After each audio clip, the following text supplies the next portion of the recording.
Super Talk 99.7 WTN. My name is Chris Hand. It's not every day that I get to disagree with Mac Murray before the show starts. I know, right? But I feel like it's a special day. It is. Is anybody else feeling that leap day hangover? I know, right? Ugh. So much energy, so much celebration. I'm so glad it only happens once every 4 years. It's like, ugh. I mean, even on the roads today, there was nobody on the roads. Everybody's calling in sick. Yeah, everyone's like, yeah, I'm tuckered out. After yesterday, all that extra February. Yeah, exactly. What am I supposed to do? Come on. All the leap day festivities. You expect me to come to work again? Did you go to the big leap day parade?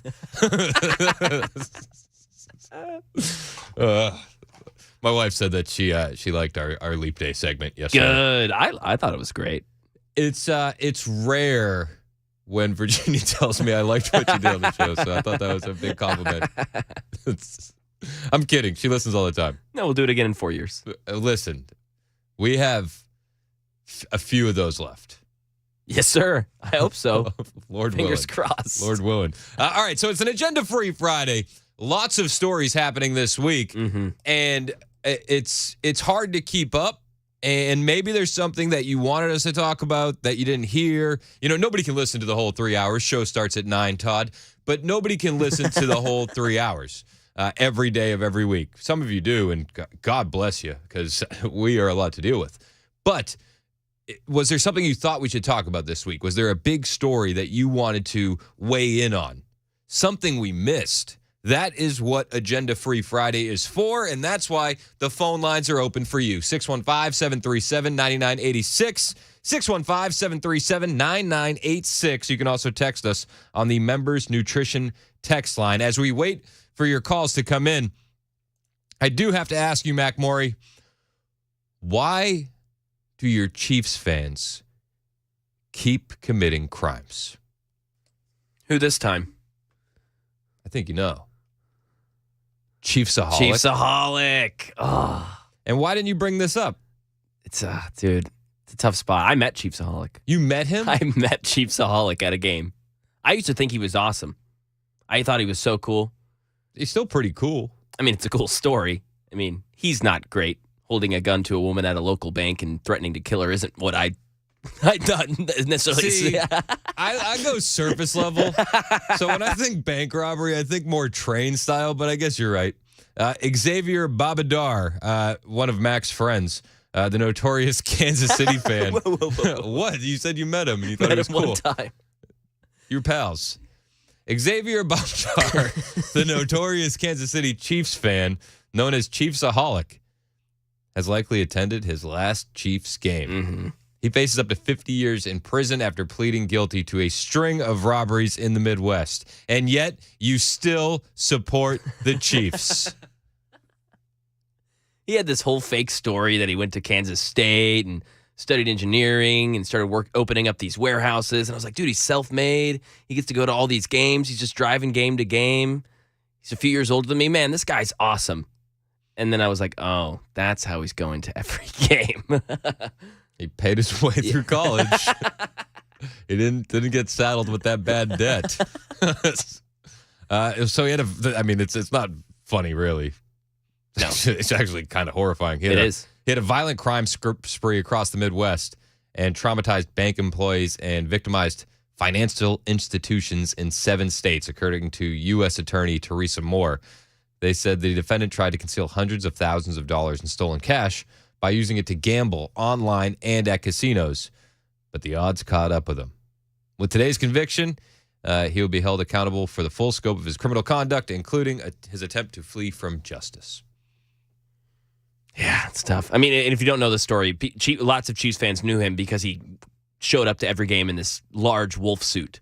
So it was pretty easy to spot him out. It's like, oh, that's Chiefsaholic. There he is in the wolf suit. I feel like somebody is going to pick up that mantle. Yeah. Somebody will. It'll be frightening at first, but then we'll be like, oh, okay, we remember why we enjoyed this. This will transcend the bank robberies. Yes. You know what I mean? Yes. So I've been waiting to bring that up, and I felt like Agenda Free Friday was That's great. It's the perfect time. It's the day for it. There's another story I've been wanting to bring up as we wait for your phone calls to roll in at 615-737-9986. Apple has officially killed their electric car project after a decade. Does this signal the death of electric cars?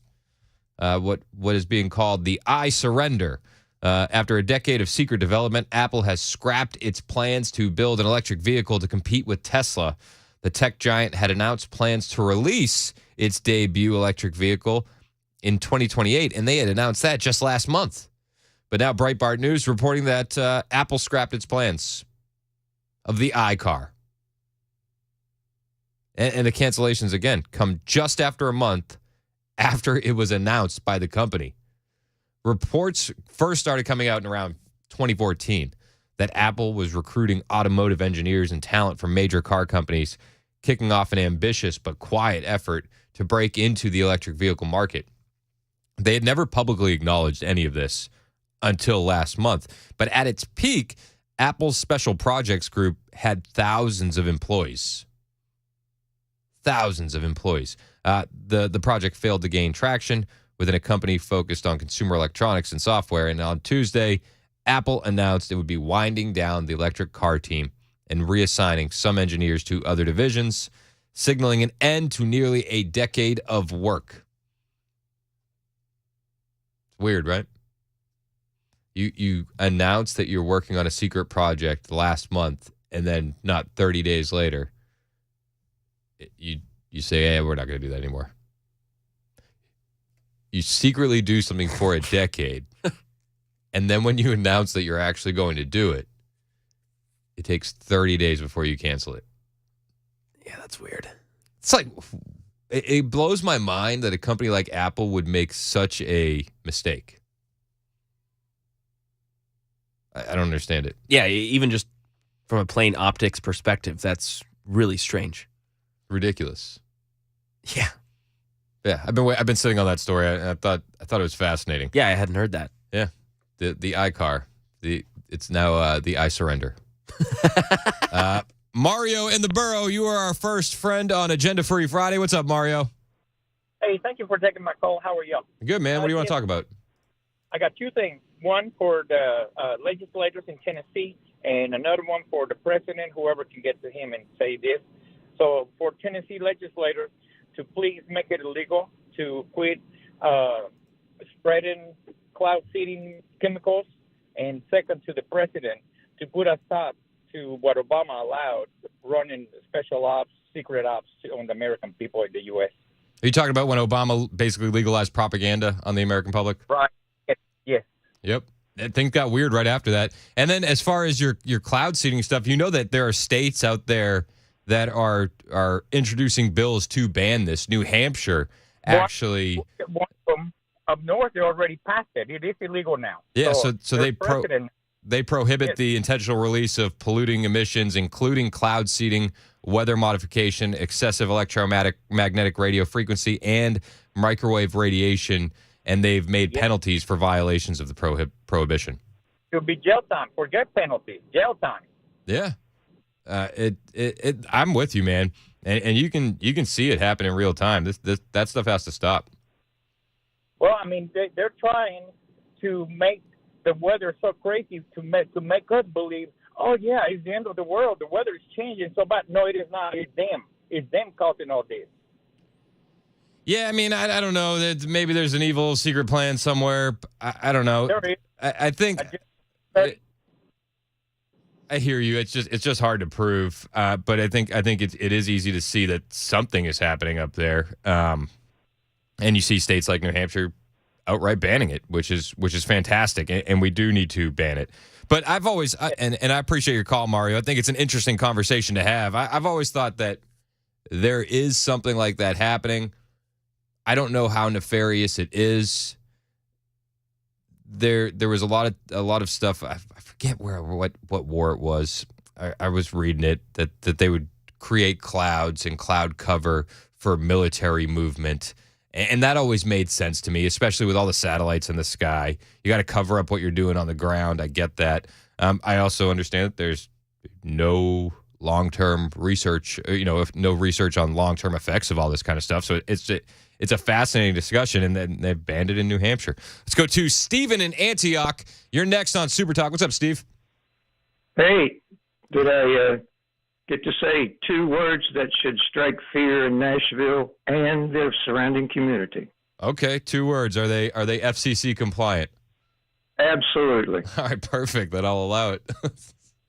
Megan Barry. Oh, geez. What? Why should that scare us? Because she's trying to come back. Yeah, but she won't. So. Yeah, but she's trying, and she's got a few idiots that will back her. But, like, I could try to become the WWF champion, and that's not going to scare Brock Lesnar. You know what I mean? It might. You're pretty good out here. Well, thank you, sir. Thank you, sir. I'm trying my best. All right. Thank you. All right, later. All right, that took a turn. I didn't know you were trying in the WWE. Well, I think trying is it's. I've played a video game or two. Gotcha. I'm more learning the psychology aspect of it as opposed to the physical. We'll get Brock Lesnar on the show, and you guys can start talking about the physical aspect. I would cut a promo on him quick. Yes, absolutely. I would be so in on that. I would do a shoot. I'd clear out an hour. Easy. Yeah. How long does he want to stay? As long as he wants. Yeah, exactly. John in Lebanon, what's going on, man? You're on Super Talk. Hey, how you doing? Good. How are you? Good. Hey, my question is, we'll never be one nation under God again. What would it take for Texas and the 25 states that support Texas just to become a territory, and we pay our own government and make our own laws? I mean, probably war. You think it would be a civil war? Yeah, without a doubt. I mean, because you'd have to talk about like everybody always talks about. Oh, we need a peaceful division. It's like, okay, well, you know, when mom and dad still have to work out, you know, which house the kids go to, and then you start thinking about military bases, nuclear weapons, all that kind of stuff. There's no way that could ever be peaceful. Yeah, that's true. And it's just sad that, you know, we would, you know, you think back in World War II when people had to give up any metal they had just to make tanks and stuff. If you did that today, half the people would say, I'm not giving the government nothing. This ain't my country. No, I hear you, man. I appreciate the call, John. Thanks so much. All right, so this is what the best part about Agenda Free Friday is. I mean, think about what we just ran through. Exactly. Kansas City Chiefs fans are downright criminal. Apple, their electric car project was secret for a decade, public for 30 days, and then canceled. Cloud seeding. Megan Barry, does she terrify you? I will cut a promo on Brock Lesnar. and Civil War. All in 10 minutes, 15 minutes. I mean, what else you want to talk about? 615-737-9986 is an Agenda-Free Friday. Oh, hey, also, listen, are you white? Do you live in a rural area? Are you angry in the direction of the country? Well, surprise, you stupid bigot. You're part of the problem. At least according to MSNBC, and I have the audio for you on the way. It's 9:21 on Super Talk, 99.7 WTN.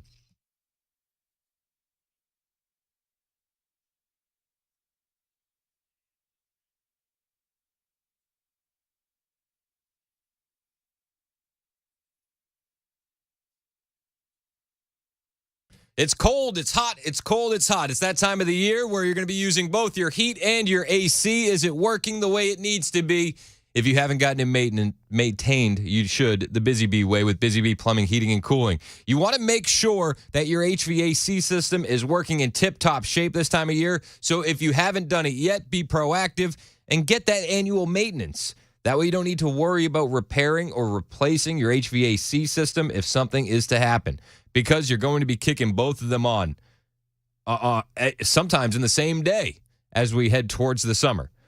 So have you maintained your systems the way it needs to be?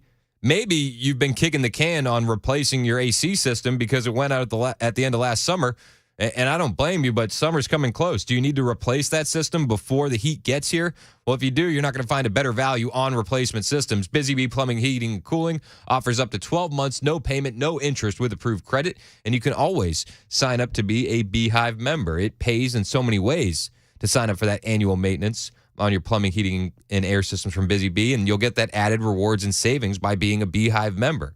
Plus, no overtime charges 24/7 and 10% off all repairs. It'll pay for itself. And they always offer convenient Saturday availability for those maintenance calls, so you'll never be left out in the cold with Busy Bee Plumbing, Heating, and Cooling. Busy Bee, your RuPro partner for satisfaction guaranteed. Call Busy Bee Plumbing, Heating, and Cooling, 615-775-7833. That's 615-775-7833 or online at busybeehvac.com.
Well, the IRS is going to come knocking if you make a certain earning every year, and a consumer alert about security flaws in those doorbell cameras, at least some of them. Details at 9:30 on Super Talk 99.7 WTN.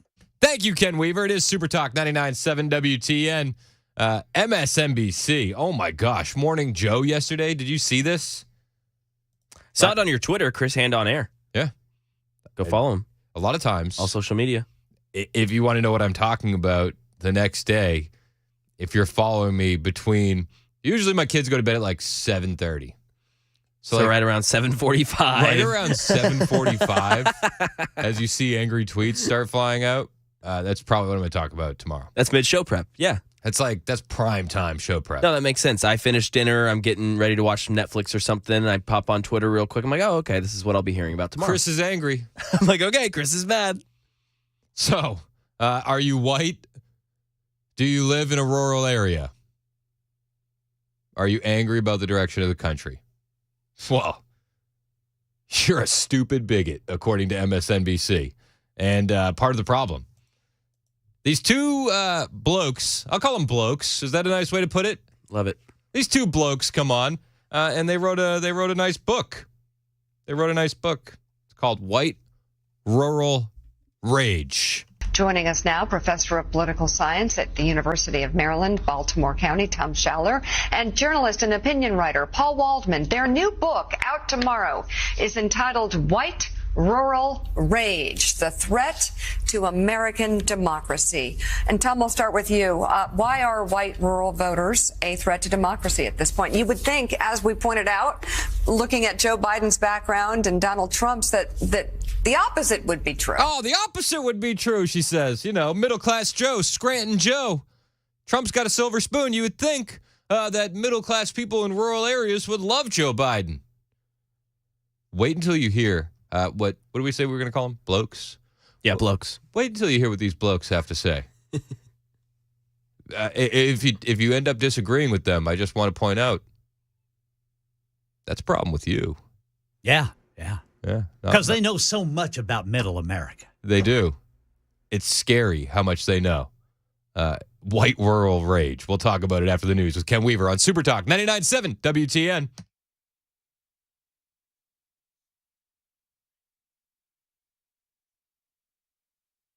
Let's check traffic, shall we? Look at this. It's smooth sailing out there in traffic. However, we do have a stalled vehicle blocking the right lane of 40 westbound at Donaldson Pike.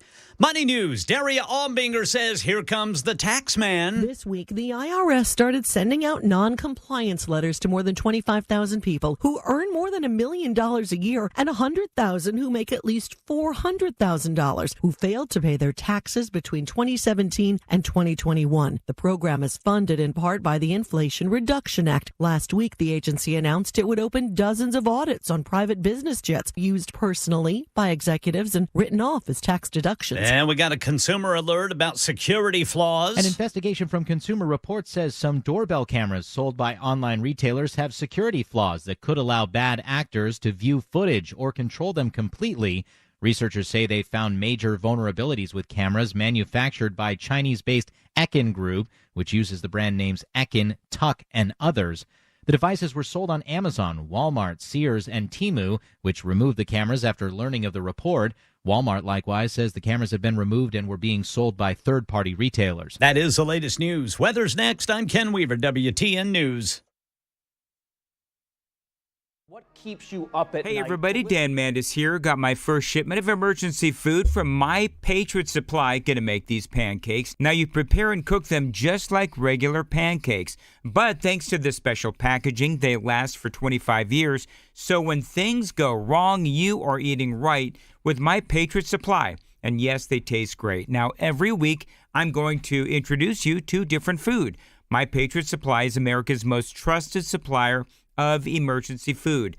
Head on over to my website, preparewithmandis.com, right now and see all the different foods that they have and all the great specials as well. That's preparewithmandis.com. Be prepared for anything with My Patriot Supply and preparewithmandis.com. Hey, it's Chris Hand from my friends at membersnutrition.com. Think about this. What is in your body? What are you putting in there? Let's face it, it's not good. It's not good. I mean, the food that we eat, toxic. A lot of it's actually banned in other countries. The air we breathe, garbage. And when those toxins build up in your body, it's suppressing your immune system, and it's affecting your ability to absorb nutrients and fight illness.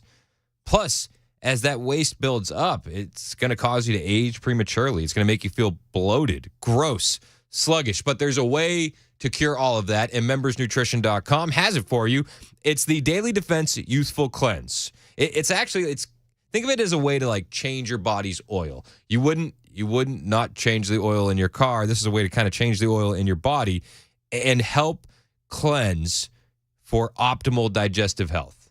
That gut health is so important, and that's what the Daily Defense Youthful Cleanse does. It lets you take control of your health and take control of your life and support your digestive system. I've done this cleanse myself. It works great. Murphy did it the other day. He said he's feeling great. Mac Morey's going to do it this weekend. I'm excited. It's going to be hype. He's going to do it at home. You should do it at home. But you should try this. I'm going to probably do this again this weekend. It's the Youthful Cleanse by Daily Defense, and you can get it at membersnutrition.com. It is made in the USA, not overseas in China. It's made right here in America. You can't say that about all the vitamins and supplements you buy on store shelves, but you can say that about the products available at membersnutrition.com.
Joining us now, professor of political science at the University of Maryland, Baltimore County, Tom Schaller, and journalist and opinion writer Paul Waldman. Their new book, out tomorrow, is entitled White Rural Rage, the Threat to American Democracy.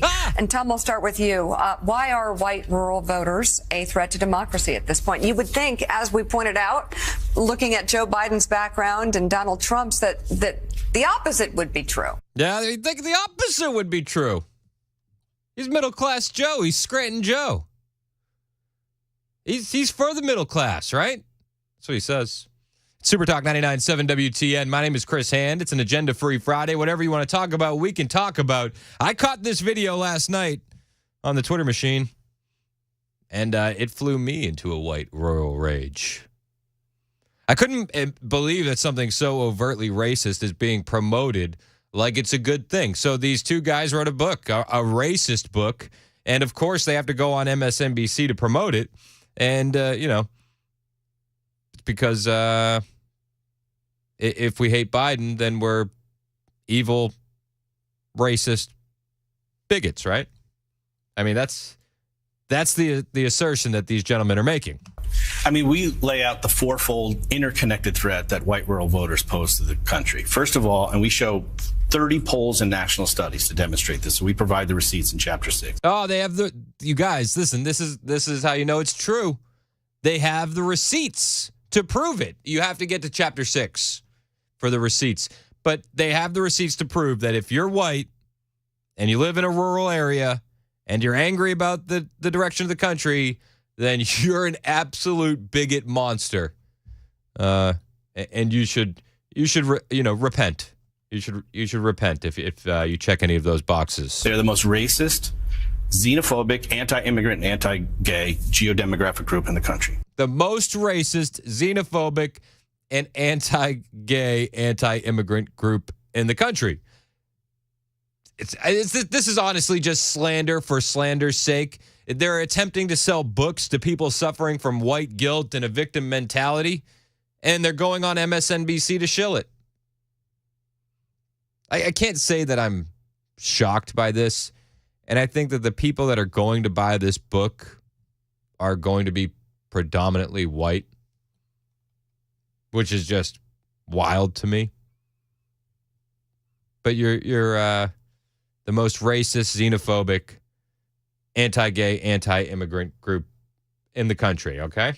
Are you keeping score at home? What else you got? Second, they're the most conspiracist group. QAnon support and subscribers, election denialism, COVID denialism, and scientific skepticism, Obama birtherism. Okay, so let's start with the QAnon. You're one of the QAnon guys. Oh, QAnon. So they go with QAnon, and then it's like, okay, QAnon, a fringe internet thing from a few years ago that said the world was run by elites who were satanic pedophiles. I mean, nothing like that could ever be true, you know? Like, there could be no pedophile sex rings on islands that are, running blackmail ops on the elite or anything like that. So you have to be crazy to believe in QAnon. And you're anti-science. You're a COVID denialist. QAnon support and subscribers, election denialism, COVID denialism, and scientific skepticism. Scientific skepticism. You're a COVID denialist. These are the same people that told us that we shouldn't be allowed in restaurants in New York City without a vaccine passport because the vaccine was safe and effective. And then you see reports come out that say, hey, that safe and effective vaccine, listen, it doesn't stop you from getting COVID.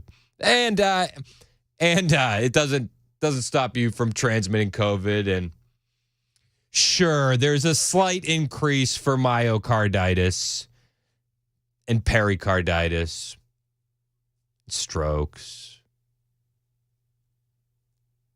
But don't you dare doubt science. It's just such a weird slander attempt. And then they end with Obama birtherism. Obama birtherism. Obama birtherism. How dare you? How dare you? You are the most evil group of people in the world. Third, anti-democratic sentiments. They don't believe in an independent press, free speech. They don't believe in an independent press and free speech, says these left-wing authoritarians that own the mainstream media, that silence critics on Facebook and Twitter and Instagram and social media. They banned the New York Post article about Hunter Biden's laptop before the 2020 election from being spread on social media. And they say that we don't believe in the freedom of the press. I'm feeling a little rage.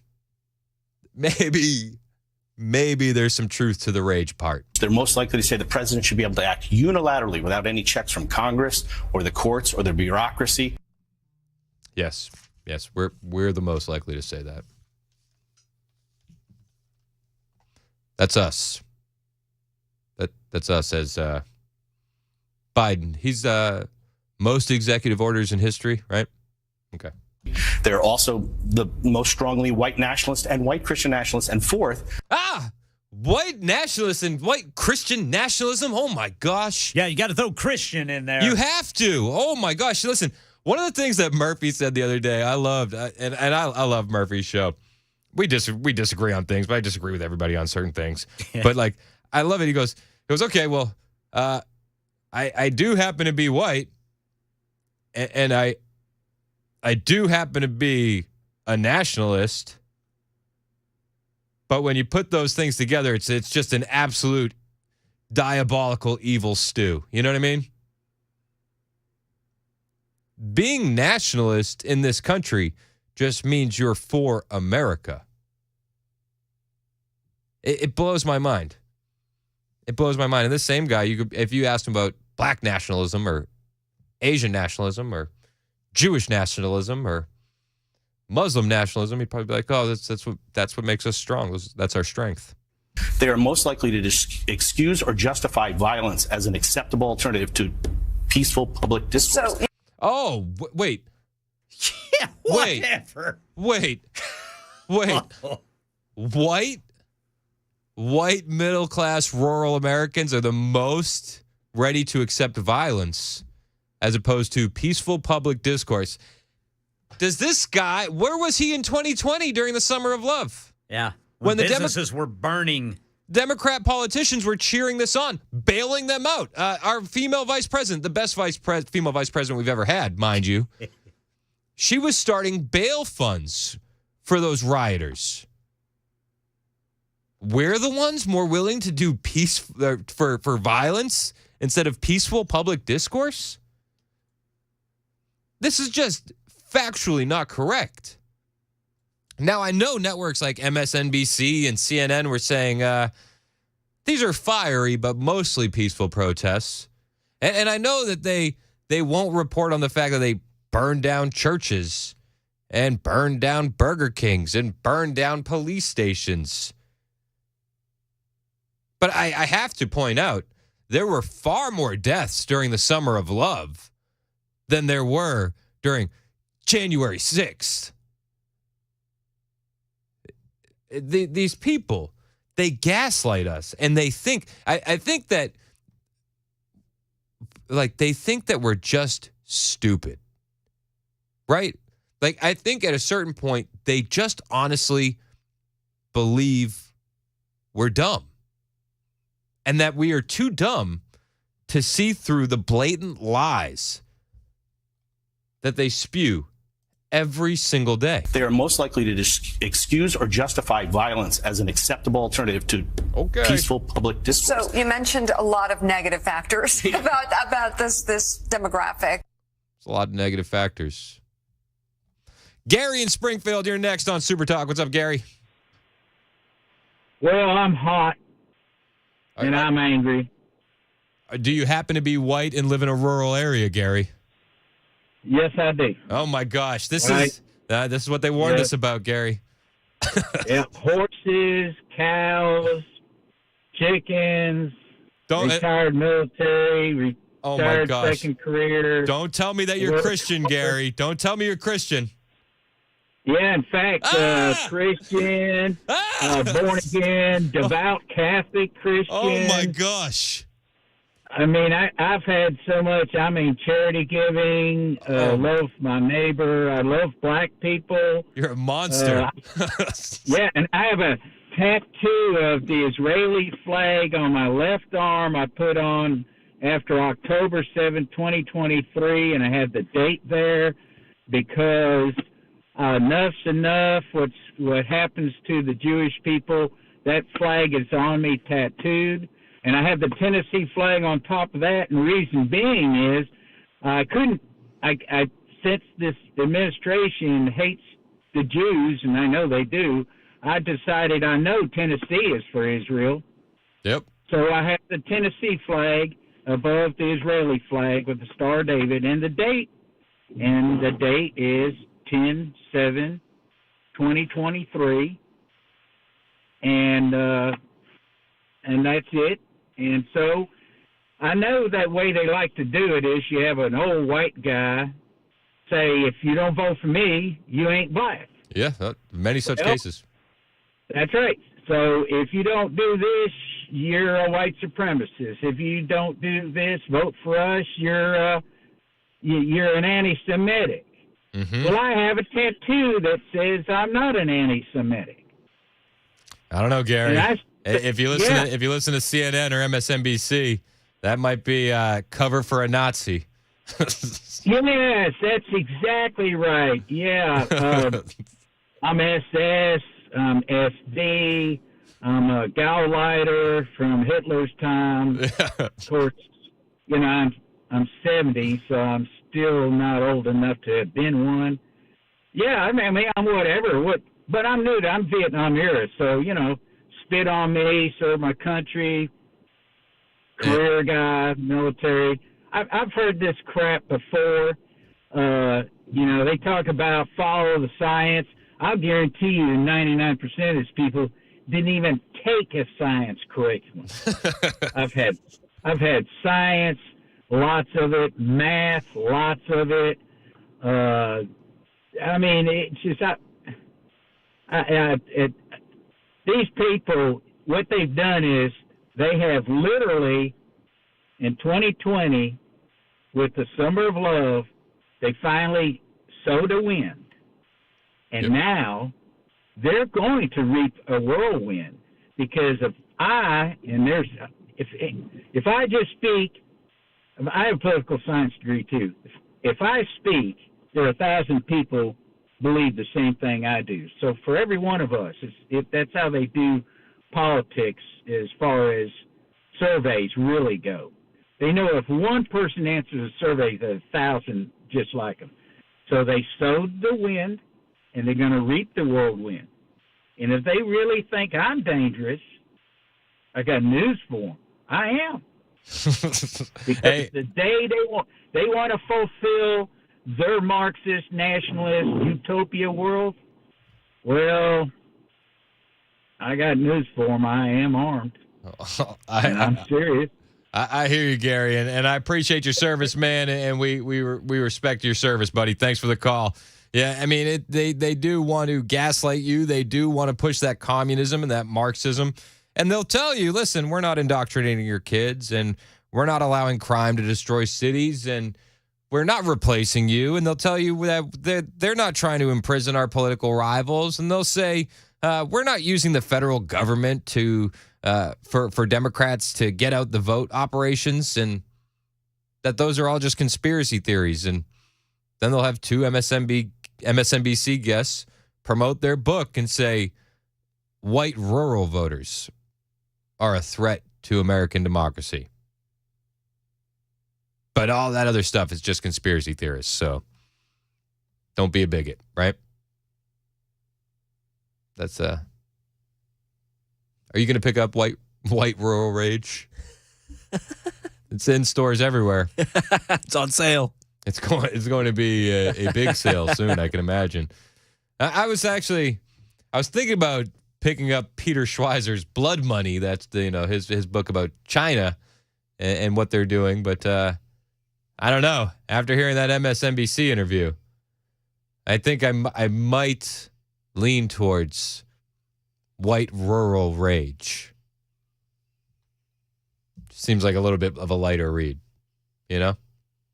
9:53 on Super Talk 99.7 WTN.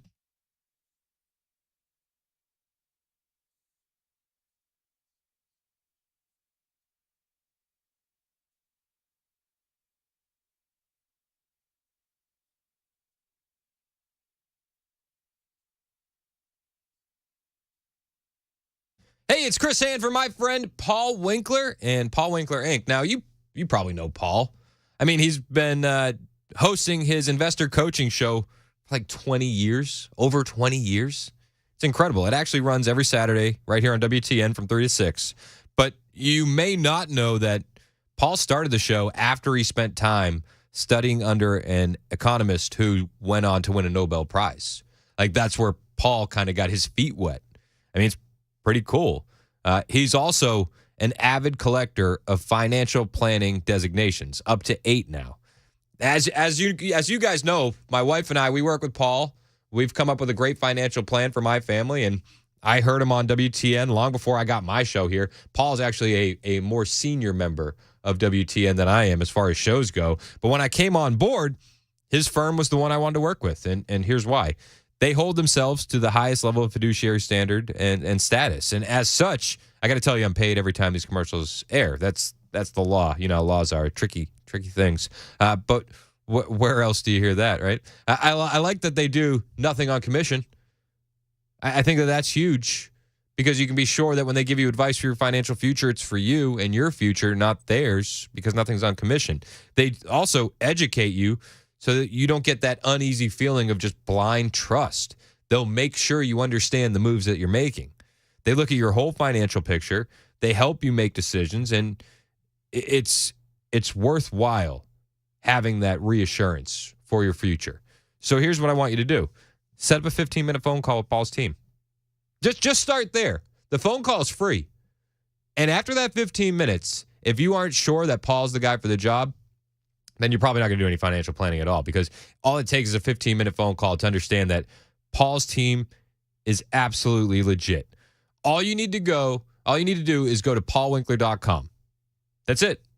Just open up your phone, open up Safari, and go to paulwinkler.com.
I'm Ken Weaver with your top stories. Full forecast in 2 minutes. It's 25 years to life in prison for a New York man who shot and killed a woman who mistakenly wound up in his driveway. Andrea Fujii.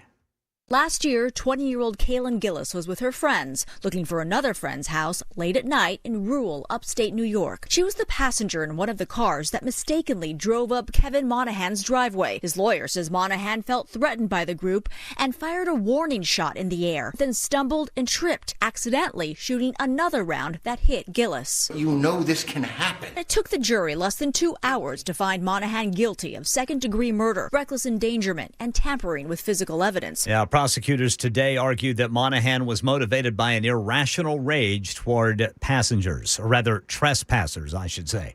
Metro Police used surveillance video and unique suspect descriptions to make a sexual battery arrest at the airport yesterday. Channel 4 says a woman says she felt a hand grope her chest at gate C-27 by a man who was wearing an American flag cowboy hat. Well, as police were walking that way, walking toward them was a man in an American flag cowboy hat. So they stopped him, and the victim pointed him out. Then they checked her story with surveillance footage and ended up booking 31-year-old Zachary Zetowski on sexual battery charges. This weekend, you're being encouraged to set your phone down, turn off your TV, close the laptop. Sherry Preston has more on the Global Day of Unplugging. Is your phone the first thing you reach for in the morning and the last thing you look at before bed? Are you constantly checking your Instagram feed, your email, watching TV? This weekend, you might want to take part in something called the Global Day of Unplugging. The idea, pick a 24-hour period, then go screen-free. Connect with others, go on a walk, read a book. In a time when the Surgeon General has declared loneliness an epidemic and story after story discusses the toll that social media has on young people's mental health, many say even one day of digital detoxing is a good idea. That is the latest news. Weather is next. I'm Ken Weaver, WTN News.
Hey everybody, Dan Mandis here. Got my first shipment of emergency food from My Patriot Supply. Gonna make these pancakes. Now you prepare and cook them just like regular pancakes. But thanks to this special packaging, they last for 25 years. So when things go wrong, you are eating right with My Patriot Supply. And yes, they taste great. Now every week, I'm going to introduce you to different food. My Patriot Supply is America's most trusted supplier of emergency food.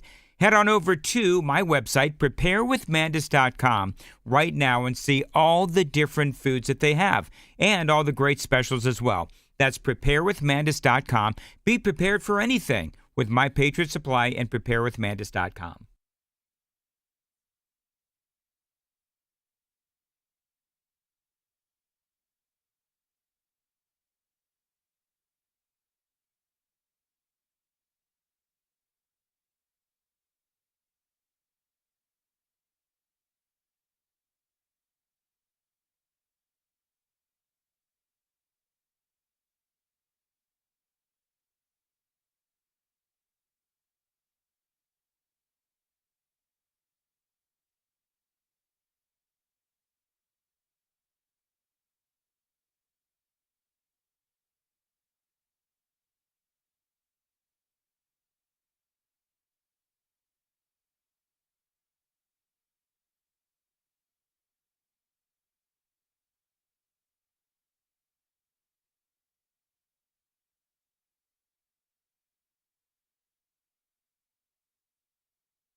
10:07 on Super Talk 99.7 WTN. My name is Chris Hand. It's an agenda-free Friday. Anything you want to talk about, we can talk about. 615-737-9986 is the number to call, or you can text us on the Members Nutrition Super Text line, 615-737-9986. So Dan has a card to remind us that the Members Nutrition is now sponsoring the text line. Yeah. But Dan's handwriting, it looks like the Mamba Nutrition. Like Kobe Bryant or something. I was thinking Brian Scalabrine. Oh, yeah, White Mamba. White Mamba. Yes, of course. Yeah.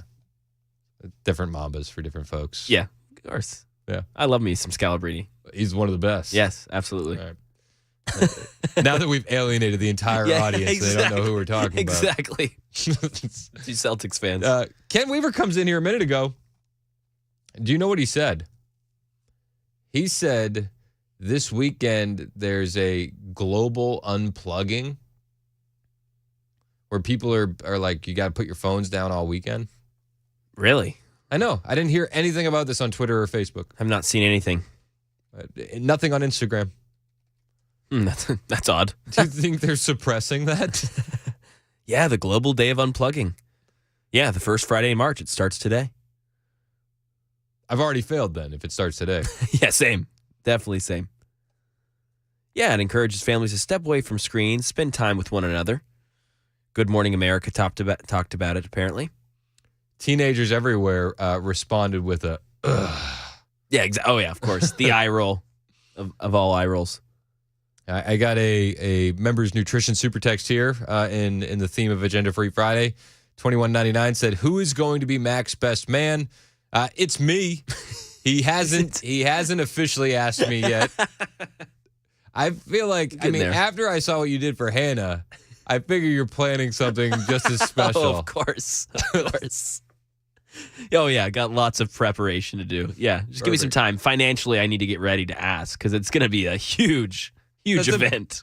I feel like that's bigger than exactly. You know what I mean? I might say no. Yeah, it's got to be worth it for you. Yeah. You know what I mean? Like, well, what's in this for me? Exactly. Oh, that's hilarious. Have you thought about who you got for your best band?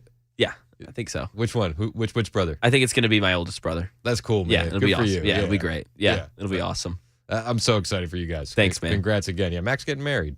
It's exciting. It's crazy. So this is like your first full week, right? As an engaged, yeah, I guess you're right. Yeah. How does it feel? It's awesome. Very cool. Anything different? Not yet. Yeah. I'm going to wait on it. Yeah. You're pretty much going to feel that way until you have kids. And then it's going to get a lot different. Yep. I remember being like, people would get married and be like, wow, marriage is so hard. I'm like, you have no kids. This is easy for you. Nothing's changed. Nothing's changed yet. I appreciate all the listeners too. Calling in, Member Nutrition's super text line, just been overwhelmed with congrats. So I appreciate you guys too. Yeah. It means a lot. You guys are the best. Yep.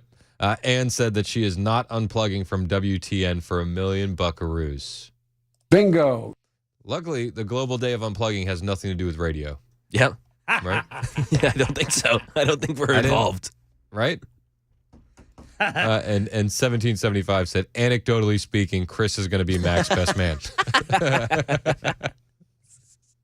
The anecdotal bit. That's too good. That's one of my favorite bits that we're doing. Oh, easily. Anecdotal evidence. Easily. We have a spreadsheet running of what we're anecdotally the number one show for. My favorite was Kentucky maple syrup producers. Yes. And that one's not even close. That one, like, we blow the other shows out of the water when it comes to Kentucky maple syrup producers. It's not close. What about Kentucky bourbon? Oh, there we go. I don't know. I haven't heard any anecdotal evidence on that yet. They're all passed out. Yeah. Yeah.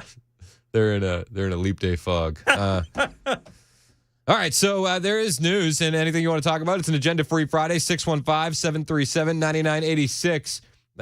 We're getting more out of the White House on Biden's conditions. Did you know that Biden suffers from neuropathy in his feet and a stiffened gait? Gait? Yeah, you don't know what a gait is?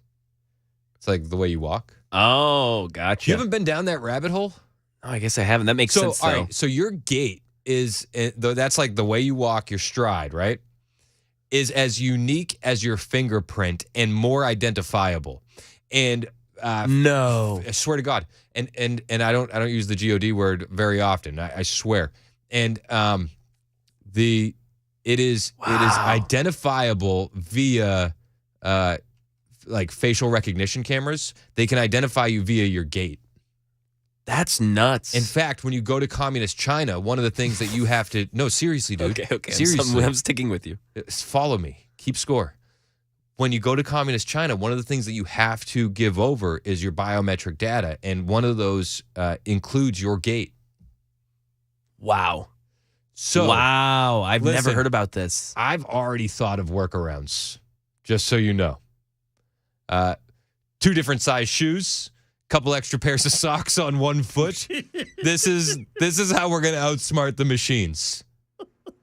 This is what I've thought about.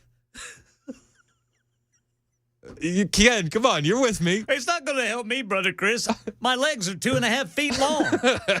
I don't think I can keep my gait from only being 6 inches. If you got a boot on one foot and a flip flop on the other, you're going to be all wonky. You know what I mean? That's the workaround. Oh, I want to. Yeah, I want to see that. That's genius. So, you know how I came up with this plan? So in World War II, they would cut off the bottoms of boots, and they would glue them to their shoes backwards. So that way, when they would walk through the snow, the tracks would be looking like they were going the other way. Yeah. Wow. And I thought that's brilliant. And then I thought, how can I evolve this for China? This is the stuff that keeps me up at night. Yeah.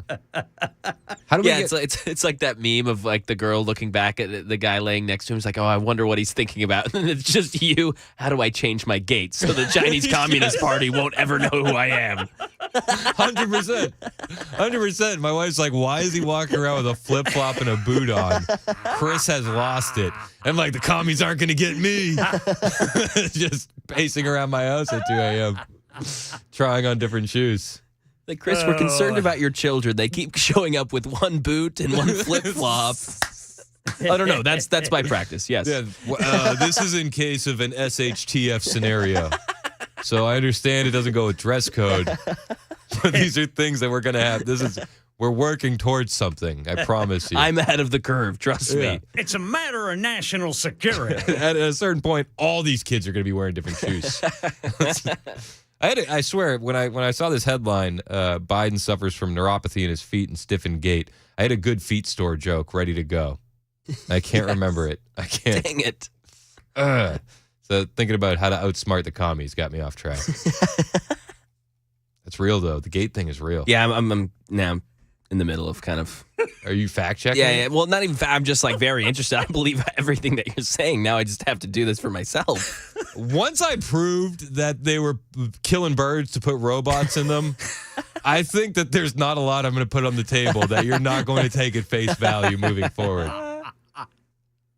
Do you know what I mean? Oh, that's funny. No, yeah, exactly. You've won me over. It only takes one. That's it. I mean, I got you fact-checking snow these days. Gary in Nolensville wants to talk about something a little bit more normal. He wants to talk about school choice. What's up, Gary? I wanted to know, now they're making a big deal out of this $7,000 voucher situation for kids in schools and everything.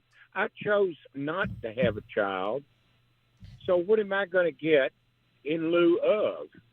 Like right now, the tax, I pay the same taxes as everybody else with children, and they're wanting to give their children $7,000 vouchers to go to any school they want.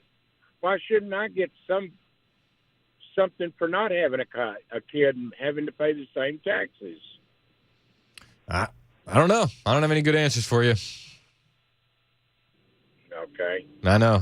I mean, very anticlimactic. I'm sorry, Gary. If you do want to talk about school choice, though, on Monday, so a lot of the school choice, it seems like conservatives are just like gung-ho about school choice, and liberals are very anti-school choice. And I've only seen one conservative who is anti-school choice, Gary Humble from Tennessee Stands. He's going to join the show on Monday to talk about why he's against school choice from a conservative perspective. Because I don't know about you, but I want some other arguments. And this is coming from a guy who has, 4 kids, 2 in private school. We cut corners to make that happen.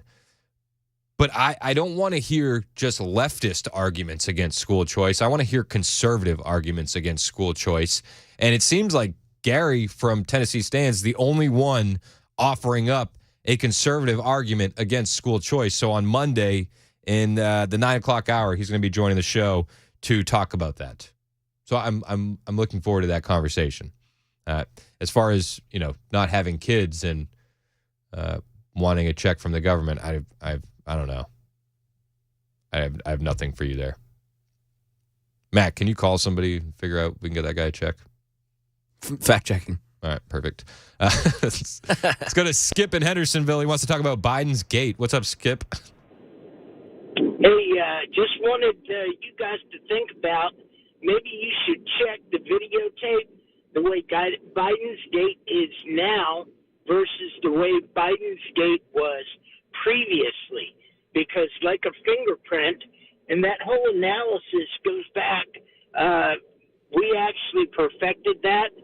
There's an alphabet agency in the United States that started perfecting that, but they sidelined it years back. So the actual technology was originally ours. It was Interesting. just taken by. Interesting. Yeah. Oh, so you're saying we should check his gate and see if it's the same Biden? Correct. But I wonder how that evolves over time. You know what I mean? Because obviously, as you get older and you get more stiff, your gait is going to change. There's actually a computer program for that that allows that change in gait, and it's applied, or at least it was applied in the agency that was using it previously. There was an alphabet agency previously for the United States that used that technology, and the reason why they used it was originally there was a problem with the Russians and their leadership would get a cold, and then the leader would disappear for a while and then appear again, and they couldn't be for sure it was him. So they started checking the gate. Fascinating. Hey, I appreciate the call, Skip. Thanks so much, man. Sure, thank you. All right, we got more on the way. It's an agenda-free Friday. Anything you want to talk about, we can talk about. Crystal, I'll get to you next. Carl, Steve, and more of your calls. Anything you want to talk about, it's an agenda-free Friday on Super Talk 99.7 WT. I'm stalling for Mac because then he doesn't know when to hit the button. N.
25 years to life in prison for a mistaken driveway killing. Details at 10:30 on Super Talk 99.7 WTN. Thank you, Ken Weaver. It is Super Talk 99.7 WTN. It's an agenda-free Friday. That means we can talk about anything you want to talk about.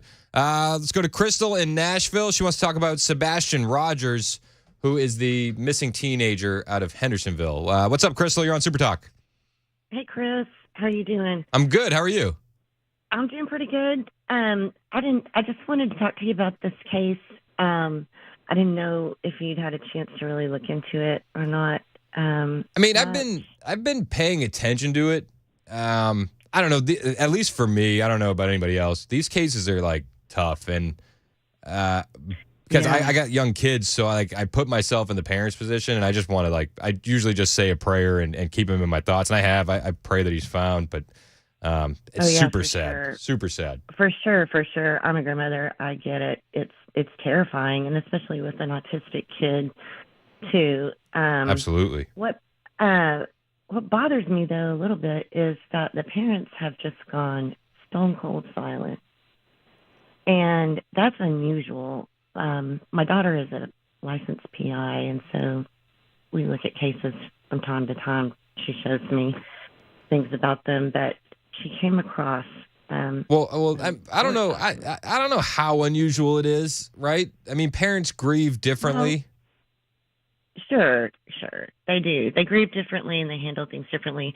But at least usually you see them appoint a spokesperson to come out and address the media, try to answer some questions. They've really released very little information on Sebastian. And that kind of strikes you as odd? It does. If my kid was missing, I'd be out front and center, and I'm, not one to like cameras, but I would be. So it just strikes me as odd. And so the public is starting to kind of speculate, well, why don't they want to talk? And the TBI, they asked the TBI to put a statement out asking for privacy, and the TBI did, but they said in their statement that they, basically couldn't keep the reporters from asking them questions. And that seems odd to you? Protect them. Yeah, it does. And so, Sebastian lives with his mom and his stepfather, and then his biological father, I believe, lives in Clarksville, and he's a law enforcement officer. But some public records surfaced on the stepfather that had some red flags in it. And I'm not at all saying anybody did something to Sebastian, but when people clam up, the public starts to wonder why. Well, where did you see public records, I guess would be my question. Well, he's involved in a long case custody battle with another child with a previous wife in another state. And in the court documents, there have been some things that have been ordered that are kind of disturbing. No contact orders, orders for psychological evaluations, parenting classes, nonviolent conflict resolution, behavior management classes. It doesn't seem like he's allowed to be with that child or much with that child. And you said this is for Sebastian's stepdad? Sebastian's stepdad, yeah. And how did you get a hold of those records?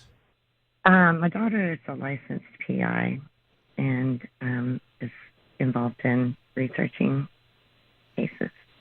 So she's a licensed private investigator, your daughter? Yeah. So you guys kind of did a dig? Yeah, she did the dig mostly, and then immediately started sending me stuff. That's interesting. I would pray that that's not the case. I do know as these things go on longer, people do start asking questions about the people closest to them, and I've seen a lot of people on Facebook asking these questions as well. Yeah, that's the thing. It's the longer the silence goes on, the more people will speculate and things will surface if they're out there. And I just think it's a bad move for the parents not to tell us about Sebastian. What's he like? What's he afraid of? You know, we know very little about him. Well, I will say, Crystal, officials spoke to the public and the media yesterday, and they said the family's been extremely cooperative with all of the different investigations and different questions. And we've learned a little bit about what he's like as far as music's concerned and helping him find him, but I don't know what else you'd be looking for as far as that's concerned. Yeah, right, Mac. I saw that too, and about his favorite song, "Eye of the Tiger." But what they didn't say, you know, and that didn't come from the parents. The parents said that was his favorite song, but then people took that and decided to start blaring it around in the neighborhoods. Well, we don't know if Sebastian is noise averse, like a lot of autistic kids are. You know, even if it's his favorite song, is that going to be a good strategy to blare it around while you're looking for him? I don't know, but the parents could tell us that.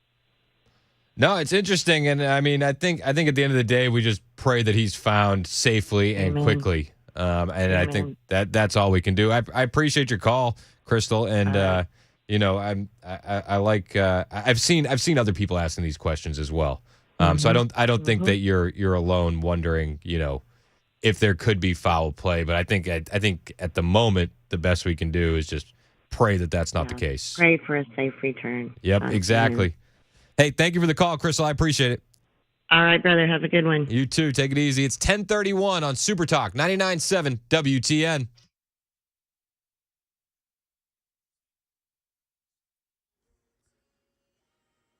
I'm Ken Weaver with your top stories. Got the full forecast in 2 minutes. And right now in New York, sentence has been rendered in the case of a mistaken stop in a driveway that led to the death of a young woman last year. 66-year-old Kevin Monahan's going to prison for at least 25 years for the 2023 death of 20-year-old Kaylin Gillis. She was in a car that pulled into Monahan's driveway. Monahan opening fire with a shotgun, killing her. She and her friends were just looking for another friend's home, according to authorities. Prosecutors say Monahan had an irrational distrust of trespassers. Former President Trump is in a Florida courtroom today for a hearing in the classified documents case. The special counsel proposing a new July date for the trial. Trump's lawyers argue the case should be dismissed, claiming presidential immunity, an argument the Supreme Court said they may decide this spring in Trump's federal election interference case. That's the latest news. Weather is next. I'm Ken Weaver, WTN News.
Hey, it's Chris Hand for my friends at USS, United Structural Systems. It is that time of year, my friends, where the rain is going to be falling and the water is going to be getting in your house.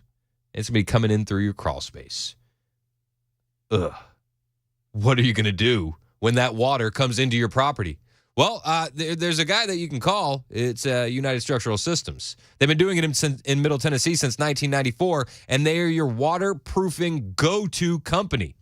These guys aren't going anywhere. When you work with the new guy in town, you have no guarantee that they'll still be around next year if you have a warranty issue, and you don't have to worry about that with United Structural Systems. They have more than 25,000 residential customers to back them up. And if you see that water in your crawl space, if you see wet basement walls, that's when you know you need to call the basement and crawl space waterproofing experts, United Structural Systems. They will come up with a custom solution for your home, walk you through the entire process, and they won't leave until the work is done and you are satisfied. Give them a call today if you notice that water coming in. 615-488-7855. That's 615-488-7855 or online at USSTN.com.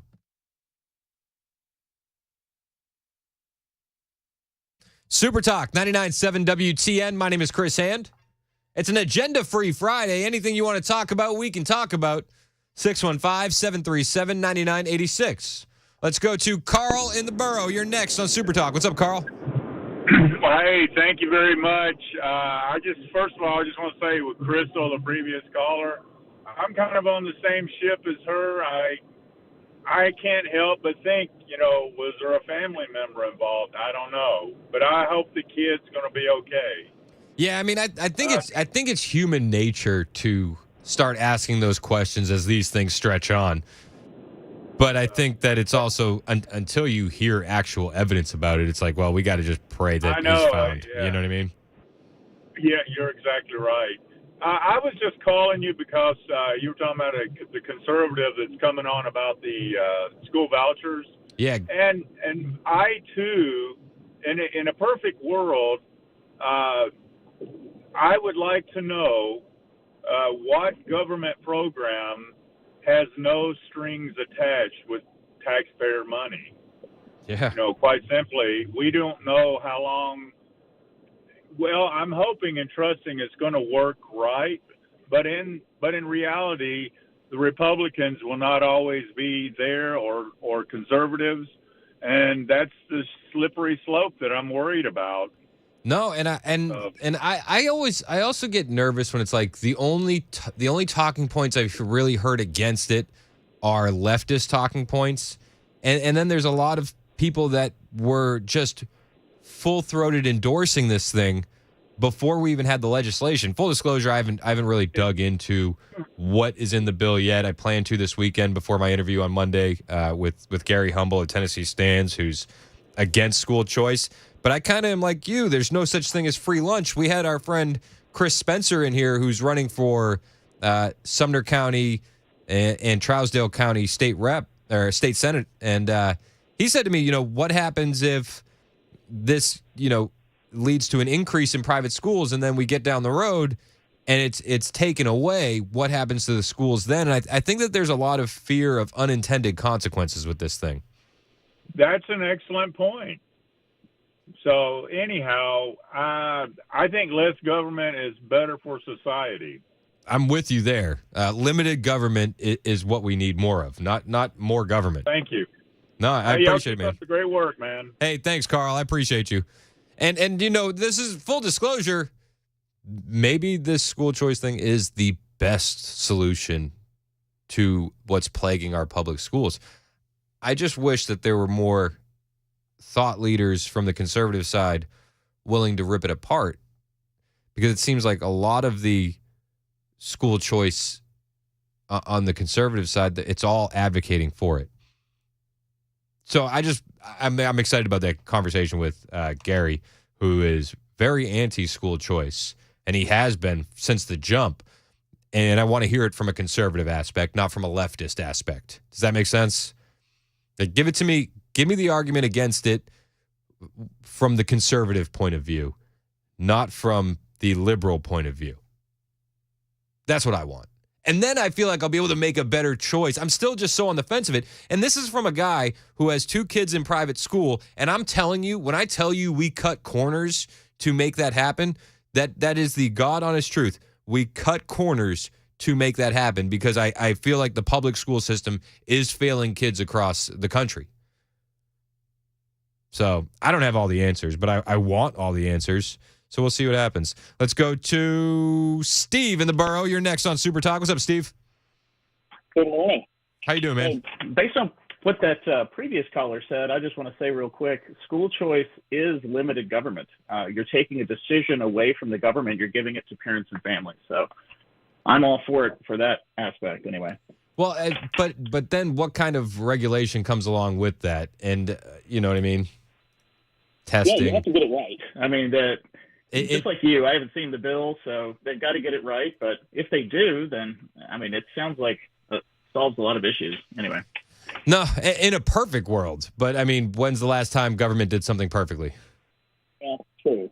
I'll grant you that. You know what I mean? So the reason I was calling, I wanted to answer the question from the gentleman who called earlier who asked why we don't pay non-parents money equivalent to what parents get with school choice vouchers. And I think there's a couple of good reasons here. First of all, and just basically, an educated society is better than a non-educated society. So it's going to benefit non-parents for others to be educated. So there's some reason why your tax money would be used to pay for schools for other kids. Also, there's no reason the government needs to subsidize childless families. We already have a declining birth rate in the U.S., and that's detrimental to a society. So I don't think we need to be giving money to citizens simply because they choose not to have children. If anything, we ought to encourage having kids rather than not having kids. But those are my thoughts anyway. I'm with you too, especially on the birth rate aspect of it. That's a huge issue. And it's a huge issue across the Western world. I mean, Japan now, they're having more deaths than births. Yeah, that's right.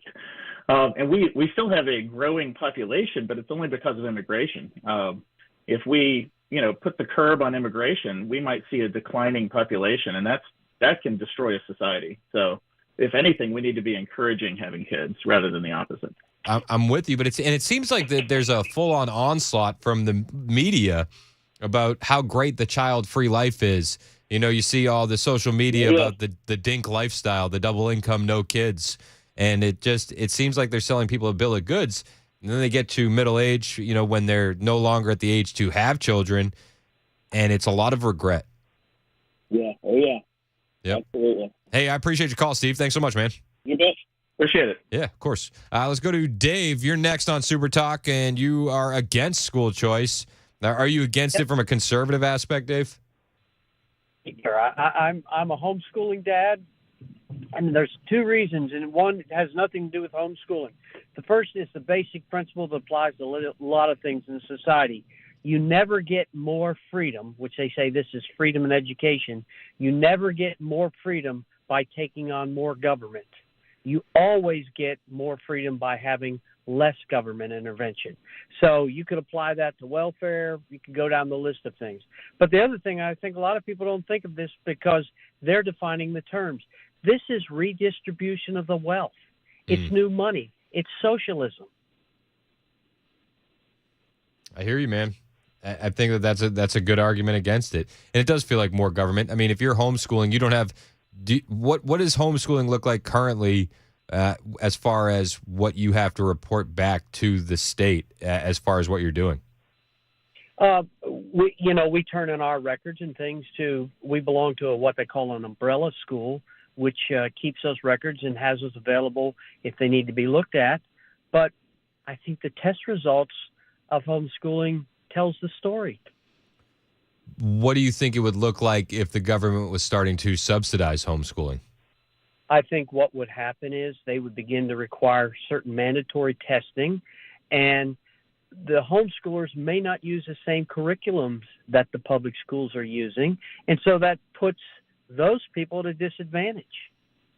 Let the parents decide what they want to do. I hear that. And there was always that argument that homeschool kids turn out weird. But now you look at what's happening in public schools, and it's like, homeschooling seems more and more attractive every day. Well, I think the bottom line is, if parents want to, we have to sacrifice to take our, to decide to homeschool our children. There are agencies and private groups that I think would be very much interested in funding people who couldn't afford this themselves to, send their children to a private school. But for goodness sakes, don't let the government get involved in that. Yep, I hear you. Listen, I think less government is good for all. Appreciate the call, Dave. Thanks so much, man. Let's go to our friend Anna. You're next on Super Talk. What's up, Anna? Good morning. Well, I want to respond. This isn't why I called, but I'll get to that in a bit. But to the man just before last who said, it was fair and equal and it was our tax money coming back. From something I heard the other day, it's not fair and equal. They are going to offer this to underprivileged families first. Now, I adopted children late in life as a single woman.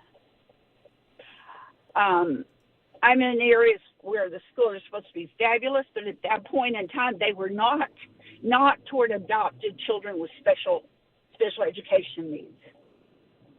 So what I will tell you, they would have probably looked at me and said, oh, you can afford private school. Well, I only could because I gave up maintaining. I didn't have a husband to mow the lawn or fix the broken window or replace the whatever. Those things had to stop. I stopped buying clothes. I stopped upgrading cars. I stopped, you have to stop everything because you have child care then. So I'm just saying my children needed special school, got it for them. It cost me. I might not fit into that little criteria they have. But in what I was calling about, from private school, you have to get that child to that school. And it may be, I had a 30-minute drive one way over to school, 30-minute drive back to my work 2 times a day. Mm-hmm. That's an investment of my time and my life, my vehicle, my gasoline. Okay. You have the programs for food at school are more expensive than public school. The programs at school, I would think that the other students whose families are paying from their private funds would probably have to pay a higher cost so that the other kids could be included. I'm just looking at this, and that man's right. Once you get it started, there's no turning back from it. There's just adding more to it. No, I hear you, and I think that's one of the fears that I have about all of this. And it seems like, costs on everything are going up already. Are we going to, exacerbate that and make it go even faster? Well, now, I will tell you something that you might research. I didn't have time to, but a couple of years ago, I was somewhere, and I enjoyed people. I met a woman, and she said, I'd like to send you some information. I'd like to ask you if you maybe want to be a foster parent with our program. And I said, oh, what program is that? And she said, well, we get undocumented children.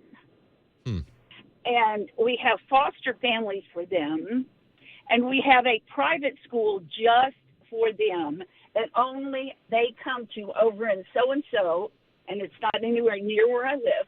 You would have to bring the child. You'd have to pick the child up, and they were offering far more than Tennessee, Davidson, and Williamson County offer for fostering. Now, how can that be? Where is that money coming from for Mexican-speaking undocumented children?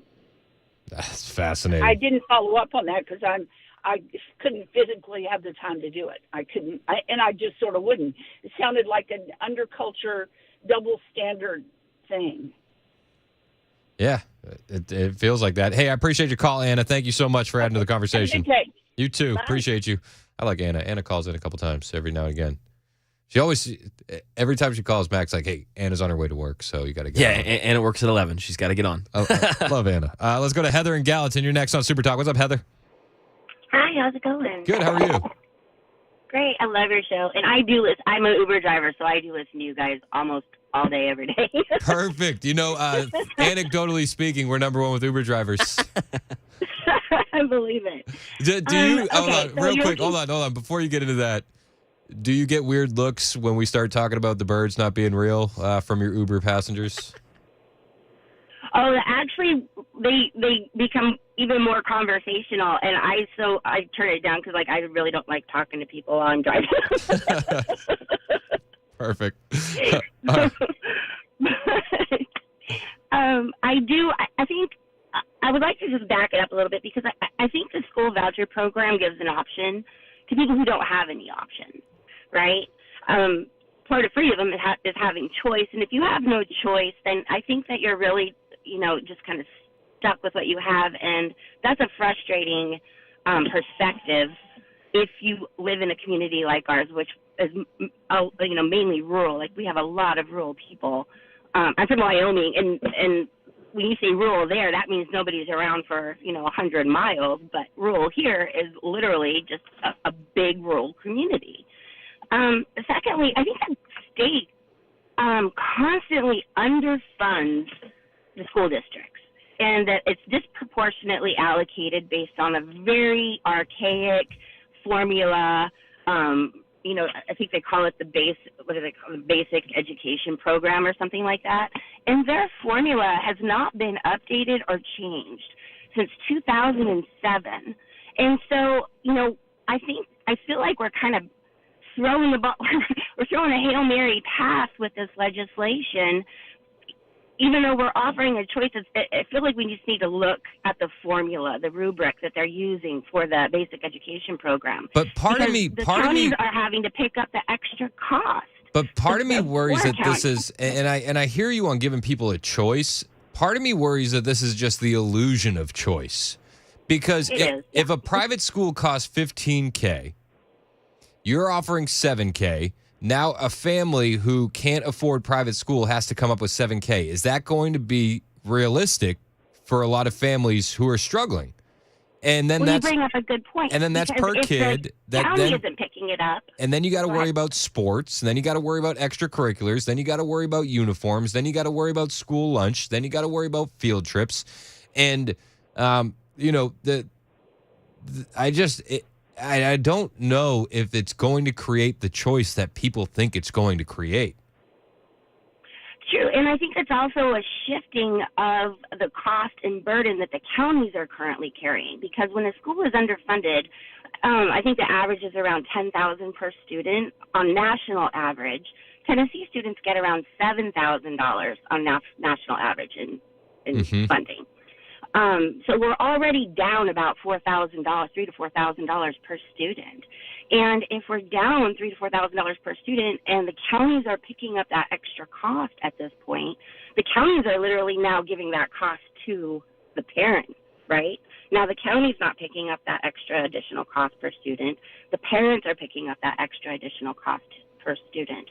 So they are shifting the burden of financial responsibility onto the parents. So yes, it is an illusion of choice. I believe you are very correct in saying that. Yeah, and I think that's one of my fears. And then we're also ceding a lot of ground to government regulation in these arenas where they shouldn't have any regulation, be it homeschooling, be it private school.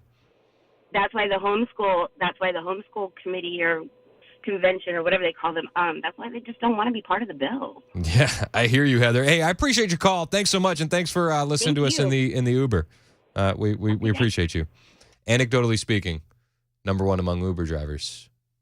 That list of anecdotal evidence keeps getting longer and longer. It's an agenda-free Friday on Super Talk 99.7 WTN. Anything you want to talk about, we can. 615-737-9986. Just pick up the phone. Give me a call. It's 10:54 on Super Talk 99.7 WTN.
11 o'clock on the dot. I'm Ken Weaver with your top stories. Got the full forecast in 2 minutes. And right now in Middle Tennessee, searchers are outside the home of Sebastian Rogers, the 15-year-old autistic teenager missing since late Sunday night. News 2 showed video on social media of them using a bloodhound to search the property. Sebastian has been missing since leaving his Shackle Island home late Sunday night. It's 25 years to life in prison for a New York man who shot and killed a woman who had mistakenly wound up in his driveway. Here's Andrea Fuji. Last year, 20-year-old Kaylin Gillis was with her friends, looking for another friend's house late at night in rural upstate New York. She was the passenger in one of the cars that mistakenly drove up Kevin Monahan's driveway. His lawyer says Monahan felt threatened by the group and fired a warning shot in the air, then stumbled and tripped, accidentally shooting another round that hit Gillis. You know this can happen. It took the jury less than 2 hours to find Monahan guilty of second-degree murder, reckless endangerment, and tampering with physical evidence. Prosecutors argued that Monahan was motivated by an irrational rage toward trespassers. Former President Donald Trump in a Florida courtroom today for a hearing in the classified documents case on setting a new trial date. Trump's lawyers argue the case should be dismissed, claiming presidential immunity. And this month is Colon Cancer Awareness Month. And despite colon cancer now being the deadliest cancer for men under the age of 50 and the second deadliest cancer for women under 50, only 20% of Americans ages 45 to 50 are getting screened, many of them dreading a colonoscopy. Dr. Arif Kamal's chief patient officer for the American Cancer Society. There are options to do it in your own home within just a few minutes and with just as much accuracy as a colonoscopy. And the death of a former college football player from colon cancer this week, highlighting the rise of such cases in younger adults. Craig Rowe, a former star linebacker for the University of Michigan, died on Monday. He was just 33. That's the latest news. Weather is next. I'm Ken Weaver, WTN News.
Hey, it's Chris Hand from my friends at Paul Winkler Inc. Now, you probably know Paul from his radio show. He's been hosting the Investor Coaching Show for over 20 years. I listened to it when I first got to Nashville some years ago, and it runs on WTN every Saturday, 3 to 6. But you might not know that Paul started that show after he spent time studying under an economist who went on to win a Nobel Prize.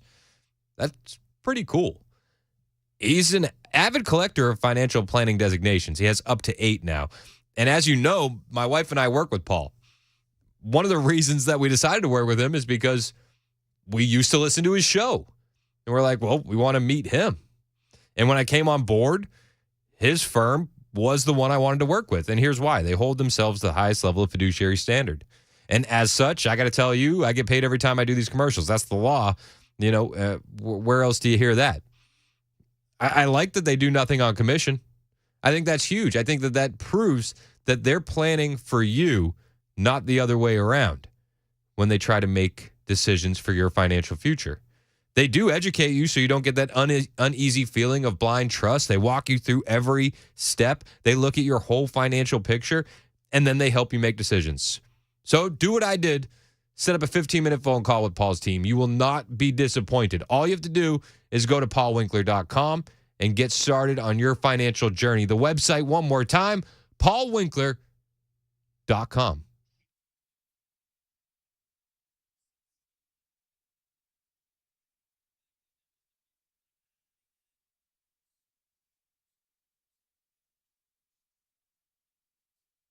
It's an agenda-free Friday on the Chris Hand Show. Welcome in. What do we do on Agenda-Free Friday? Like whatever you want to do, whatever you want to talk about, the biggest stories that we haven't touched on or that you wanted to weigh in on and you didn't get a chance to. The news cycle moves so fast. So fast. You know, and if we have time, I even have a story that I'd love to bring to the table. Probably not going to have time. Okay. Sounds good. I'm just kidding. I'm just kidding. What do you want? I didn't know. This is the first I'm hearing of this. I know. I'm surprising you. Well, we got people that we want to talk. I'll wait. Well, no. What? Like now I'm curious. Well, this story WSMV wrote. It's off of a survey. It says 20% of new college grads are taking parents to interviews. So I just kind of wanted to talk about this. What? Yeah, exactly. No, that's not real. That's what I'm saying. Is WSMV fake news? No. They bring their mom into the interview? That's what I'm saying. Yeah. According to a new survey, recent Gen Z college graduates are bringing reinforcements to their job interviews. Their parents. 1 in 5 employers have had a recent college grad bringing a parent to a job interview. 38% of employers avoid hiring recent college grads in favor of older employees. I wouldn't even put my mom down as a reference. No. Of course not. Like, I know she's listening. Sorry, Mom. Like I know love you Mom. would give me like a glowing. You would give me a glowing recommendation. But moms are the best for that because you do everything right. But I'm the best. Exactly. I'm literally the best. Exactly. There's been no other kids. I'm a prodigy. I'm actually the favorite. But I was just like, wait, what? Because I graduated college. I mean, I don't know, what was that, 4 years ago? So it's not like too far back in the past for me to be like, get there in that mindset. I would never have done that. 1 in 5? Yeah, 1 in 5. Nearly half of employers have had to fire a recent college graduate. Well, that makes sense. Yeah, that part is a little bit different, I guess. But they're always worried about their feelings and probably won't get off their phone, whatever it may be. But I mean, I'm just thinking, what? I would be embarrassed. I'm just thinking, like, that's embarrassing. 22 years old, you just graduated college, bringing mommy to an interview. I'm embarrassed for them. I don't even know who these people are. That's nuts. I wonder if there's anybody out there who's listening who's like in the hiring process and has had to deal with this. Yes. Yeah. If you're a hiring manager or something, or you've seen this, please call or text 615-737-9986. I feel like this has to be, who did the poll? So this is, the survey was done by intelligent.com. It's according to a survey of over 800 U.S. managers. So, I mean, I don't know how big that sample size is. I know it seems relatively small, but still, I mean, 800 U.S. managers, they're saying 20%. That's nuts. It's embarrassing. If anybody ever brought their mom to an interview, I would probably lose my mind. Exactly. Do they get in the room? That's why, yeah. Are they sitting next to the kid? Like I'm just like picturing the Step Brothers interview where like he's sitting behind him and he's like, "We want to do our interview process together," wearing tuxedos. Yeah. And or is it like, "Mom, wait in the lobby. I'll be back." Oh, here, I didn't even read that. Additionally, half of employers say they ask for unreasonable compensation. 47% say they had candidates show up to their interviews dressed inappropriately. Tuxedos. Tuxedos. But see, I saw that and I just kind of going, what? What? Every time I get a little bit of hope for America, you snatch it away from me. I'm sorry. You snatch it from the grips. Well, I'm technically a part of this generation, so I'm just going, what are you guys doing? So technically speaking, you're part of the problem. No, I'm in the 80. I'm in the 80%. I don't know. Dan calls in. He's like, didn't you bring Mama Maury? She does text a lot. Oh, my gosh. I can't with these kids. That's crazy, man. I get more and more old man get off my lawn every single day. I mean, imagine if you did that, like what your friends would say. Like when you were 22, if you brought your mom, like you'd be lambasted. You'd be destroyed. My friends would roast me about stuff with my mom just like when I was 10. Yeah, exactly. You know what I mean? Imagine being 22. It's abysmal. I'm so shocked. I know. It's crazy, man. I saw that. I was just like, wow. I like basically moved out when I was 16. Yeah, you were independent and doing your thing. Yeah, semi. Yeah, that's fair. 16 though. Yeah. Semi. I wasn't making the best choices, but I was making choices. Let's go to Cran in Silver Point. You want to talk about that bill where parents are going to be charged for crimes. What's up, Cran? Yes, it's so funny. I actually moved out just before I turned 16. Would you want your parents to have been held responsible for the crimes you committed, Cran? Absolutely not. They were reasonable, upstanding citizens. But I do think it's a good idea in some urban areas. But I just want to ask the question, do you have any more information on that proposed bill? Are they going to charge absent fathers? They should. For their children's crimes? They should. That's the cause of the crime. I hear you. So the Tennessee bill would require defendants convicted. Nope, that's the wrong one. I can't remember. I can't remember the exact verbiage. It's. So you don't have any extra info available? So it's called the Parent Accountability Act. It would require juvenile courts to assess a fine of $1,000 against a child who is found delinquent for a second or subsequent delinquent act, and the fine is to be paid by the child's parent. Is that right? Is that the one, the Parent Accountability Act, Mac? Yes. Right. Yep. Yeah, so it'd be $1,000 fine for the second crime. But then if they can't do it, they have to, serve the community service with their kid? I am not sure how that would work out. Okay. But they said they should really charge built fathers. into the proposed bill is a provision that would give the option for community service for parents and guardians who can prove they cannot afford to pay the fine. Yeah, I think the kids should have to do the community service too.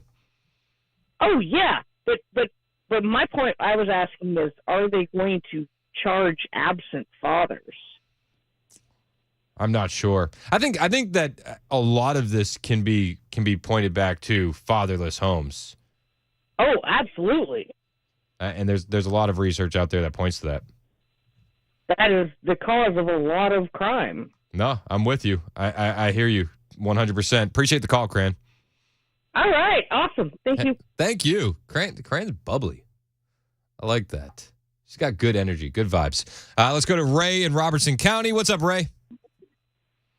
I'm calling about the school board election here in Robertson County on Tuesday, March the 5th. All right, hit me.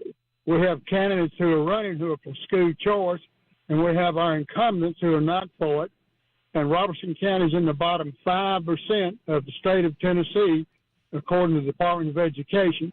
And for the last 10 years, we've had 0 votes on school choice or charter schools from our school board. So we're asking the people to go out and vote for school choice and vote for candidates who want school choice. Okay, and why are you what do you like about school choice? Well, I like here in Robertson County especially, I think we can do a lot better than being in the bottom 5% of the state of Tennessee, where 67% of our students are below proficient from 3rd through 8th grade. And looking at charter schools and school choices, I've seen a tremendous growth in academics and scores compared to what we do here in Robertson County. I hear you, man. I think those are valid points. We're gonna have a long conversation on Monday about school choice with a conservative who is against it, and I think it's interesting to hear it from a conservative perspective why people are against it. But I also understand why people are for it. And what were the names for the people that are running for school board that you like in Robertson County? In District 3, it's John Morris. In District 4, it's John Governor. And in District 6 is Ed Ross. Please go out and vote for them to make a change and make a big difference here in Robertson County education. Hey, I appreciate the call, Ray. And if you're in Robertson County, look into those guys. All right, so I do want to say, while we're on the topic of school boards and school choice, there's the Learn Right Summit coming to the JW Marriott in downtown Nashville. It's happening April 19th and 20th. You're going to hear more about it in the coming weeks. But this is actually, it's pretty cool. The Learn Right Summit, there's going to be some great speakers there like Byron Donalds. Mark Green is going to be there. And it's going to be a gathering designed exclusively for school board members, potential candidates, and passionate parents who want to get into that arena. So if you've thought about running for school board, if you've thought about going to school board meetings to have your voice heard, but you don't know how to do it, this is going to be a way for you to kind of immerse yourself in these discussions and workshops and panels that range from a ton of different things, from school safety to transgender ideology being pushed on kids and how you can make your voice heard in these arenas. And I think that it's going to be a fascinating discussion. If you want to get more involved, just Google the Learn Right Summit. Again, it's happening April 19th and 20th, JW Marriott downtown. Because it's like, even in these red areas, you'll look at our school boards and they are blue. They went after education first. It makes sense. It makes sense why they did that. Let's go to Matthew, who's on the road, wants to talk about absent fathers. Matthew, you're next on Super Talk. What's up, man? How you doing today? Good. How are you, sir?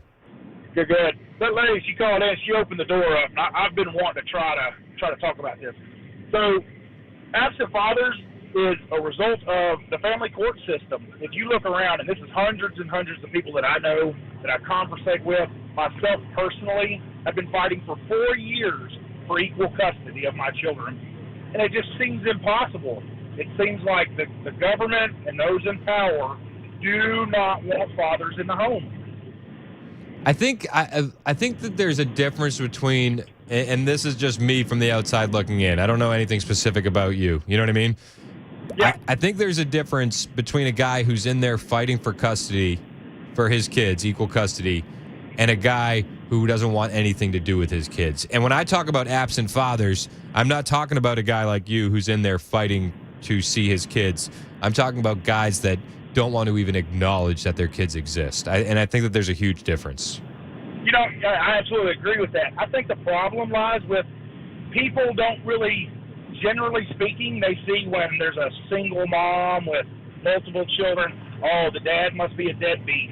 The dad must not be in the picture. When in reality, so many men I talk to, it's because we're being forced out. We are just being pushed away. Well, I mean, listen, the divorce court system is absolutely stacked up against males. It leans very heavily in favor of the moms, and we've seen that time and time again. You know, I mean, and I've been trying to find people. I've called the governor's office, attempted to set up meetings. Legislation has to be put in place to change it. The basic rule from the jump should be 50-50. But it's not. I wouldn't disagree with that, my man. And I think that kids need both their mom and their dad. 100%. Yep. Hey, I appreciate the call, Matt. All right, thanks, man. Yeah, of course. Have a good one. Let's go to Eddie in Alabama. What's up, Eddie? How you doing? I enjoy your show, and I just wanted to make the comment that they're not going to let us discipline kids. I've actually got a 6-year-old grandson in kindergarten in Maury County, Tennessee. They have taught him that it's illegal to discipline him or actually spank him, but they ain't taught him to properly count to 10 yet. So they're not going to let us discipline them, but then they're going to try to fine you when they act out. I mean, I don't know what we're going to do to get back to common sense in government, but Lord help us if we don't. I hear you, Eddie. I appreciate the call, my man. It is 11:21 on Super Talk 99.7 WTN. My name is Chris Hand. It's an agenda-free Friday. Any stories that you want to talk about that are on your mind? Brian Wilson, who does the drive, he says, you got a bee in your bonnet. Do you have you got a bee in your bonnet? Yeah. Bug in a place where bugs shouldn't be? Yeah. We can talk about those bees and bugs. And we'll be talking to Brian. Yeah. Here a little bit later this morning. Yeah, 11:35, he's going to call in. He's going to give us a White House, Road to the White House update. Looking forward to that. Woo. It's 11:21. Call us, 615-737-9986, or find me on True Social, Twitter, Instagram. All of them are the same, at Chris Hand on Air. Hit the follow button. I will do my best to follow back. It's Super Talk.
Police outside the home of that missing autistic teenager in Sumner County. Will give you the details at 11:30 on Super Talk 99.7 WTN. Thank you, Ken Weaver. Inching closer and closer to your favorite newscast of the week, my man. Yes, sir. You got any big plans this weekend? Doing absolutely nothing. Oh, man. Other than what I want to do. I like it. And my neighbors may not like it. The people want to know what Weaver does on the weekends. Well, it usually involves chasing people around without a shirt. Challenging them to impromptu wrestling matches. I don't know why, but I can absolutely picture that in my head. It would be funny. It would be. All right. I'd probably get my butt whipped. Bingo. Oh, you didn't have to bingo that. Just kidding, kid.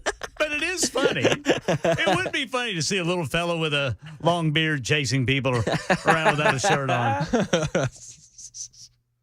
Ken Weaver's newscast on the way at 11:30 at Super Talk 99.7 WTN. My name is Chris Ham. We can talk about anything you want to talk about. 615-737-9986. Dennis in Belvedere wants to talk about the border. What's up, Dennis?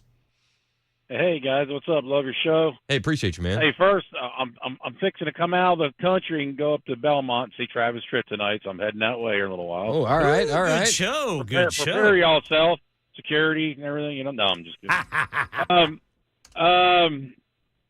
I think he'd probably look like a gnome running around with a beard, and I don't know how tall he is, but yeah, no, it just popped in my head. Then I'd just sit by a bush to hide. Hey, whatever floats your boat. Hey, yeah, the border. I don't know if y'all watching these documentaries. The one Green Beret that went down there and actually went through the whole Darien Gap. I mean, this is scary. I'm 58 years old. It's scary. I mean, I'm a man, and I'm going to admit this here is serious invasion stuff. The guy followed up through Darien Gap, and he went to different migrant camps. And the normal ones are kind of like just, like Hispanic, Guatemalan, people trying to come for a better life. But then they come across this camp that looked like a military camp. I'm talking fenced in, military-style tents, everything coordinated. You weren't allowed to go in and talk to people. So he starts nosing around. They go to this little store, and there's a couple people there. And this dude's an ex-Green Beret. He knows complete Mandarin, right? Well, he asked him in English, "Where are you from?" The dude answers back in Mandarin and says, "I'm from South Korea." And the dude says, "No, you're lying to me. You're speaking Mandarin." So this is a Chinese camp with all military-aged people organized to come here. Yeah, it's terrifying, Dennis. And here's the thing.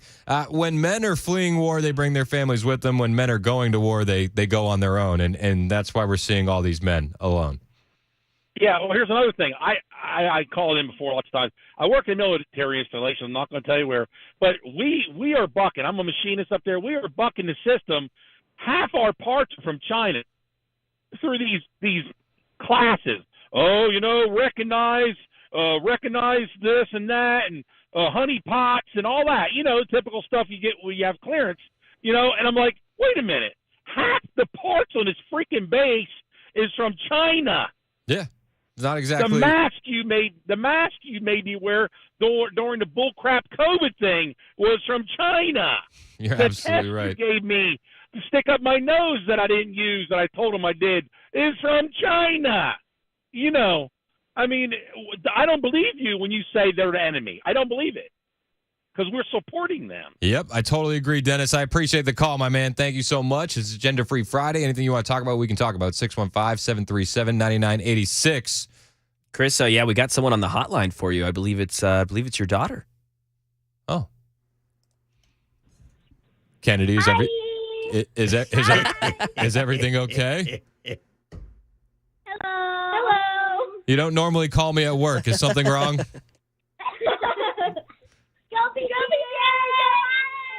Oh, what are you? Oh, you guys are going to the game? Yeah. All right. This is the championship game today, right? Yes. No, it's the finals. Yeah. Oh my gosh, it's a big game. All right, so you guys it's are going. It's a big deal because they got to miss school for the day for this thing. So. Yeah. All right, this is a big deal. Yes, very big deal. All right. Well, hey, you guys have fun and be safe. All right. Woo! Okay. All right. Keep your head on it. All right. Go Lions. Go Lions. Go Lions. Hey. Bye. I love you. Keep your head on a swivel out there. Okay. All right. Appreciate it. Some good fatherly advice. Yeah. Bye, guys. Love y'all. Bye. Good. Yeah, you got to give them the advice. Yes, sir. I don't care. You're going to a basketball. Keep your head on a swivel. On a swivel. In this day and time, yes, sir. Yeah. Go Lions. All right, it's 11:30 on Super Talk 99.7 WTN. Here's Ken Weaver in the news.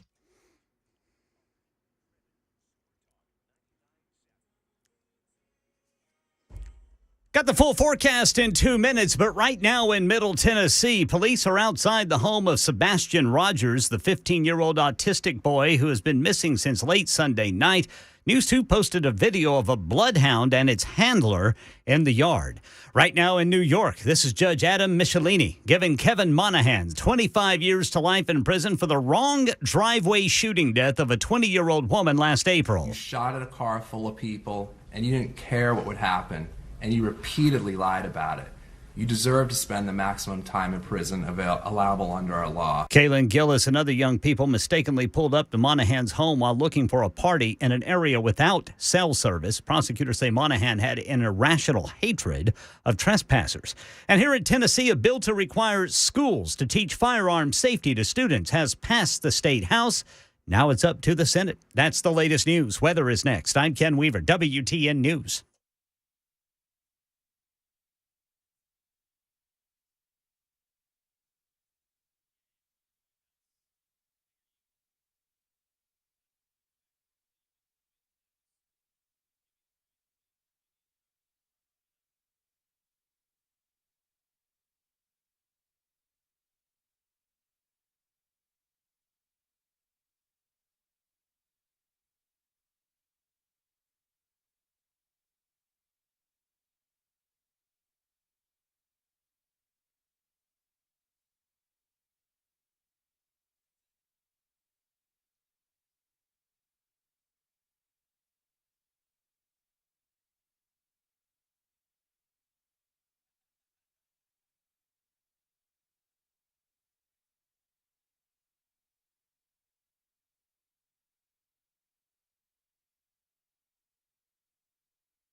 11:36 on Super Talk 99.7 WTN. My name is Chris Hand, and it is now, my friends, time to check in with the one, the only, Brian Wilson.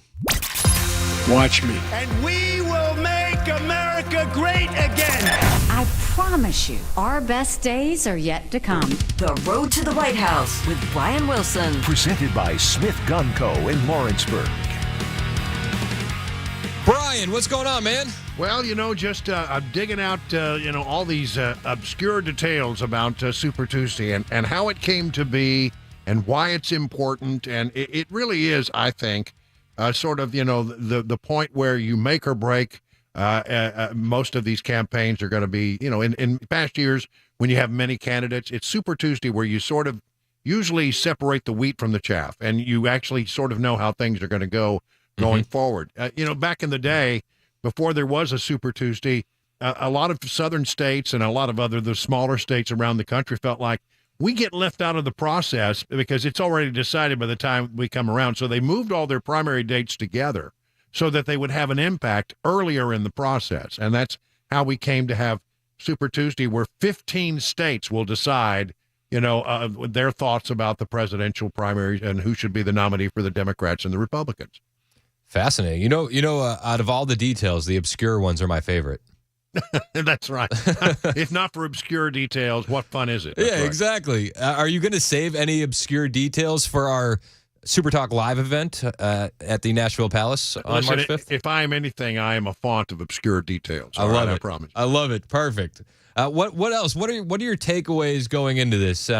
Nikki Haley, she's basically screaming and yelling that she's not dead yet. And what do you think, pal? Well, Nikki Haley could spoil one thing for Donald Trump. You've got to realize how many delegates are up for debate now.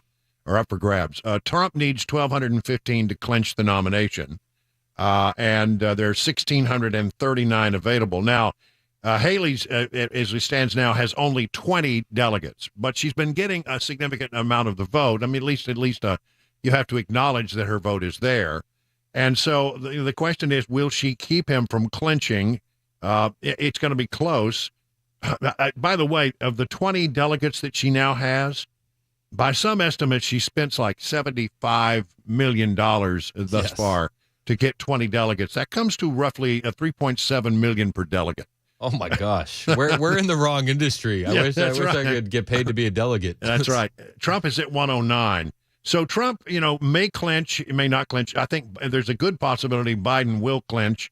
He needs 2,330 to clinch, and there are 2,800 and change available. So I think he probably will clinch. It'll be very close for Donald Trump. But the bottom line about Nikki Haley is I wonder what happens to her after Super Tuesday. She has said time and time again, not interested in running as an independent candidate. But I've seen some analyses that say that if she were to, say, become the no-label candidate, that she would probably land in the race with already about 20% of the vote locked up pretty much. Because there are Republicans who don't like Donald Trump, not many, but a few. There are a lot of Democrats who are just having a lot of angst over Joe Biden or Kamala Harris. And then there's that group of independent voters out there. So she could land as an independent candidate with a pretty good run. And remember, in a four-way race with, I'm talking about viable candidates like Kennedy and whoever the no-labels candidate is, and then Biden and Trump, you only need 26% of the vote to win. You can become the president of the United States with 26% of the vote. So I think that it's going to be interesting to see if Nikki Haley is really true to the thing she said, that she doesn't want to be an independent candidate, or whether when it is presented to her, she will have to say, well, if I have a chance, maybe I ought to give a run at this thing. It'll be fun to sort of see how that plays out. But, the thing I keep coming back to on all of this, Chris, is this. We're talking a lot about Joe Biden and Donald Trump. I think Donald Trump is the Republican nominee. Yep. I'm not sure Joe Biden ultimately will be the Democrat nominee. And we really don't know what these third-party candidates are going to bring. So it may be a whole different game by the time we get close to November. Well, let's play this out hypothetically. If it's a four-person race and we end up seeing Biden, Kennedy, Haley, Trump, Who do you think has the edge in that kind of a scenario? I mean, I don't know. I mean, there's so many different factors out there. If Biden has another face plant or let's say maybe one of those Mitch McConnell moments where he freezes up, and the odds are high. Yeah, I know, and they are very high. That's the one thing that I think the Biden White House is just terrified of right now, is that he's going to have another major fall. Just the other day going up the short steps to Air Force One, he had another incident where he almost missed 2 steps. Yeah. And it was, and again, we are just any moment away from, another one of those incidents. Well, so that could hurt him. But with Trump, you never know what the trials are going to reveal. I don't think the trials hurt him personally, because I think most people feel like those trials are all sort of a vendetta. Every time he gets indicted, his numbers go up. I know. It's been amazing to watch. I just don't think that that's going to be the issue. So I think it's real. The real question is, how strong do a third party candidates, how much do they take away from Trump? How much do they take away from Biden? The good news is, so far, when you look at the numbers and you say, okay, it's a 2-way race between Trump and Biden in the battleground states, Trump is winning in all 7 battleground states. He's sweeping them. But if you look at if a 5-way race and you look at the battleground states, he does better. In other words, the third-party candidates like Kennedy and West and Stein and all those people take more away from Biden than they do Trump, and his numbers go up. Well, I mean, in the battleground states, he's got in some states he's ahead by 9 or 10 points. Well, and it seemed like to me, when people pointed, well, Nikki Haley got X amount of the vote in Michigan, and Joe Biden lost some vote to the uncommitted. I don't know if those uncommitted votes will eventually vote for Biden the way a Nikki Haley voter will eventually vote for Trump. Yeah, I listen, again, the things that I think are going to reveal themselves the real nature of this election will be determined, I think, after March 5th. Super Tuesday is a big day, but Biden, if he clinches, think about this. If he decides that, or somebody convinces him that he can't win and he needs to step aside, is there any precedent for that? You go back to March 31st of 1968. Lyndon Baines Johnson is president.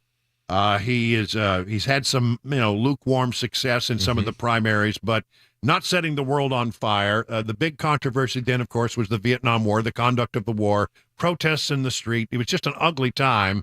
And a lot of people came to Lyndon Johnson and sort of told him, LBJ, I don't think you can go all the way. I mean, you could argue in many ways he was setting the world on fire, and that's what they didn't like. That's right. Yeah. So, in that regard, he backed out on March 31st. That's well after our Super Tuesday. So, and they were able to recover and put together, a candidate. Turned out to be Horatio Humphrey, who lost. But one way or the other, it's not too late to make a change, even that far into the process. You hear people say, "Wow, it's too late. You can't do it." But I think it's not too late. Who do you think they would replace him with?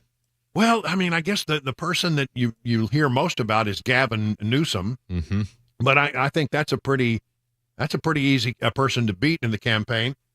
Did you hear Trump's new nickname for him? Yeah, I did. Newscom. Yeah. That's pretty good. But I think you can defeat him pretty easily by saying, yes, you go right ahead and elect Gavin Newsom, and he'll do for America what he's done for California, which is bankrupted. He started with a $93 billion surplus, and now he's $73 billion in the hole. Jeez. Yikes. Yeah. So that's Gavin Newsom. You can put him away pretty easily. Okay, then who else? Well, there's some talk about Gretchen Whitmer. I don't know. She doesn't wow me. So I don't know who they would turn to. One thing I'm pretty sure is they will find some way not to turn to Kamala Harris because she has lower numbers than Biden does. Well, I will point out she's the most popular female vice president we've ever had. Well, that's not saying a whole lot.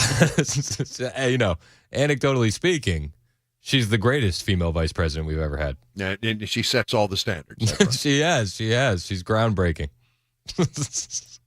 So anyway, I think it's going to be interesting to watch. Just a couple of things. The number of states, 15. Listen to the states that are up here. Alabama, Alaska, California, Colorado, Maine, Massachusetts, Minnesota, North Carolina, Oklahoma, Tennessee, 58 delegates up for grabs in Tennessee. Texas, Utah, Virginia, and Vermont. I mean, that's a big one. Up for grab is 30% of all of the Democrat delegates and 36% of all the Republican delegates. So it is a big, big, big, big day. Well, and they've been calling these races incredibly quick in favor of Trump. Yeah, so, well, it's pretty easy to figure. The way that works, and I've been behind the scenes at Fox News when they were putting together their decision desk, they call it. And what they do is they look at the early returns in certain counties or certain precincts where they know that it's sort of there are bellwether states and there are bellwether counties and precincts, and they know that as this county goes, it's likely to tell you how the rest of the state is going to go. And they look at like 2 or 3 different places like that. And when those numbers come in and they're overwhelming, as they will be, it's a pretty easy call. Trump's going to win. I mean, we know Trump's going to win. And I can't look at one of these states and tell you that Nikki Haley has a chance to win any of them based on the polls that I've seen. She's going to get trounced again. But I think her game is to lay in wait and to make a big decision after March 5th. By the way, the No Labels virtual convention is on March 8th, where they will all get together and decide, do we have a possibility of winning this thing, and who do we want our candidate to be? That's when that big decision will be made, March 8th. That'll be interesting. So I have to ask, what time? I think we should set like a little bet, because we're going to be live waiting for the results to come in at Nashville Palace on Super Tuesday at our Super Talk Live event. Right. These results come in, the big sell is we're going to be watching the results roll in together. What time do you think this thing is going to be called for Trump? I usually let Max set the line because he's our betting extraordinaire. So I don't know. What time do you think we should set the over-under for when the race is called? I don't know. I mean, I think you have to look at each individual state and where they are in the time zone. I mean, Alaska is way out west, of course, and I don't think that will make a big determination. California's out west. And then, the early calls will be Maine, Massachusetts, Virginia, Vermont. But you've got states like Utah and Texas and Tennessee that are in the central time zone, Oklahoma. And then, you've got California way out in the Pacific and Alaska. Yeah. And I don't even know what time zone Alaska's in. I wasn't thinking time zones. I'm not good with that kind of stuff. Yeah, it's going to mess up our odds completely. Yeah, it's going to mess up the whole betting line. I think the states are going to drop pretty quickly. Once the polls close, you maybe get 10, 15% of the vote in, and I think the decisions desk is going to start calling them. I mean, it's pretty easy. With really, Biden has no serious competition, so that's pretty easy to call. You get 1% of the vote in, you can call it for Biden. But in Trump, I think people will wait a little longer just to see if there's some miraculous rally by Nikki Haley in some of these states.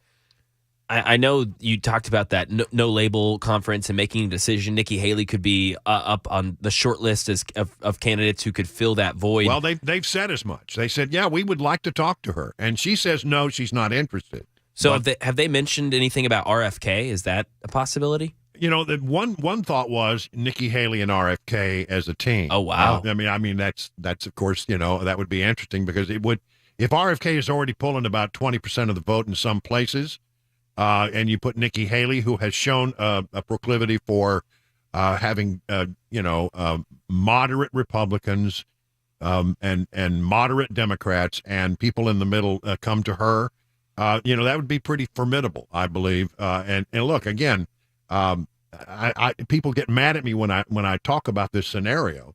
My job is to tell you what's coming and what's coming around the corner. And even though, I'm very much in the Republican and, mold, I want Trump to win this thing.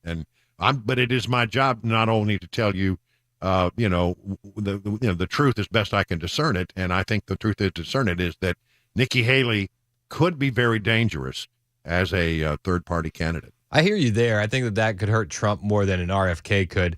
Mm-hmm. I think as far as an RFK Nikki Haley tag team, Nikki Haley likes war a bit too much for RFK Jr. Yeah, listen, I'm not sure it's a good mix. And again, this is uncharted territory. So many things that are going on right now.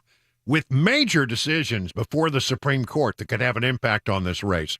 With Joe Biden, one faceplant away from having a disastrous, a turnout for him in future primaries, and people being really worried about him. And then the whole third party thing, we don't have a history of third parties doing well. I mean, Ross Perot, what did he get? I think it was 19% of the vote at his high water mark. And so that did have an impact on the race. And there's no doubt about that. But I mean, we just don't have a lot of experience with the things that are going on. All I can tell you for sure is that I believe as we look at this election, the things that we think are going to happen today probably will not happen. It'll be very different as we get closer to Election Day. No, I think that's for sure. And I've said a long time ago, I think that the only ticket that could actually be dangerous as a third-party candidate, it'll never happen, but it would be like an RFK Manchin. Wow. Well, Manchin's out. He says he's out, and Yep, I exactly. believe him probably. Manchin was a guy who might have been interesting to see in that role as well, but he's made the determination that he's not going to be involved. Well, that's Brian Wilson joining us. Brian, thanks for taking some time, man. Yeah, we'll see you again on Monday. Yeah, I'm looking forward to it. Brian is an absolute wealth of knowledge. I'm so pumped to have him jumping on to join us for this and kind of crunch the numbers, break things down in a way that only he can. It's 11:52 on Super Talk 99.7 WTN.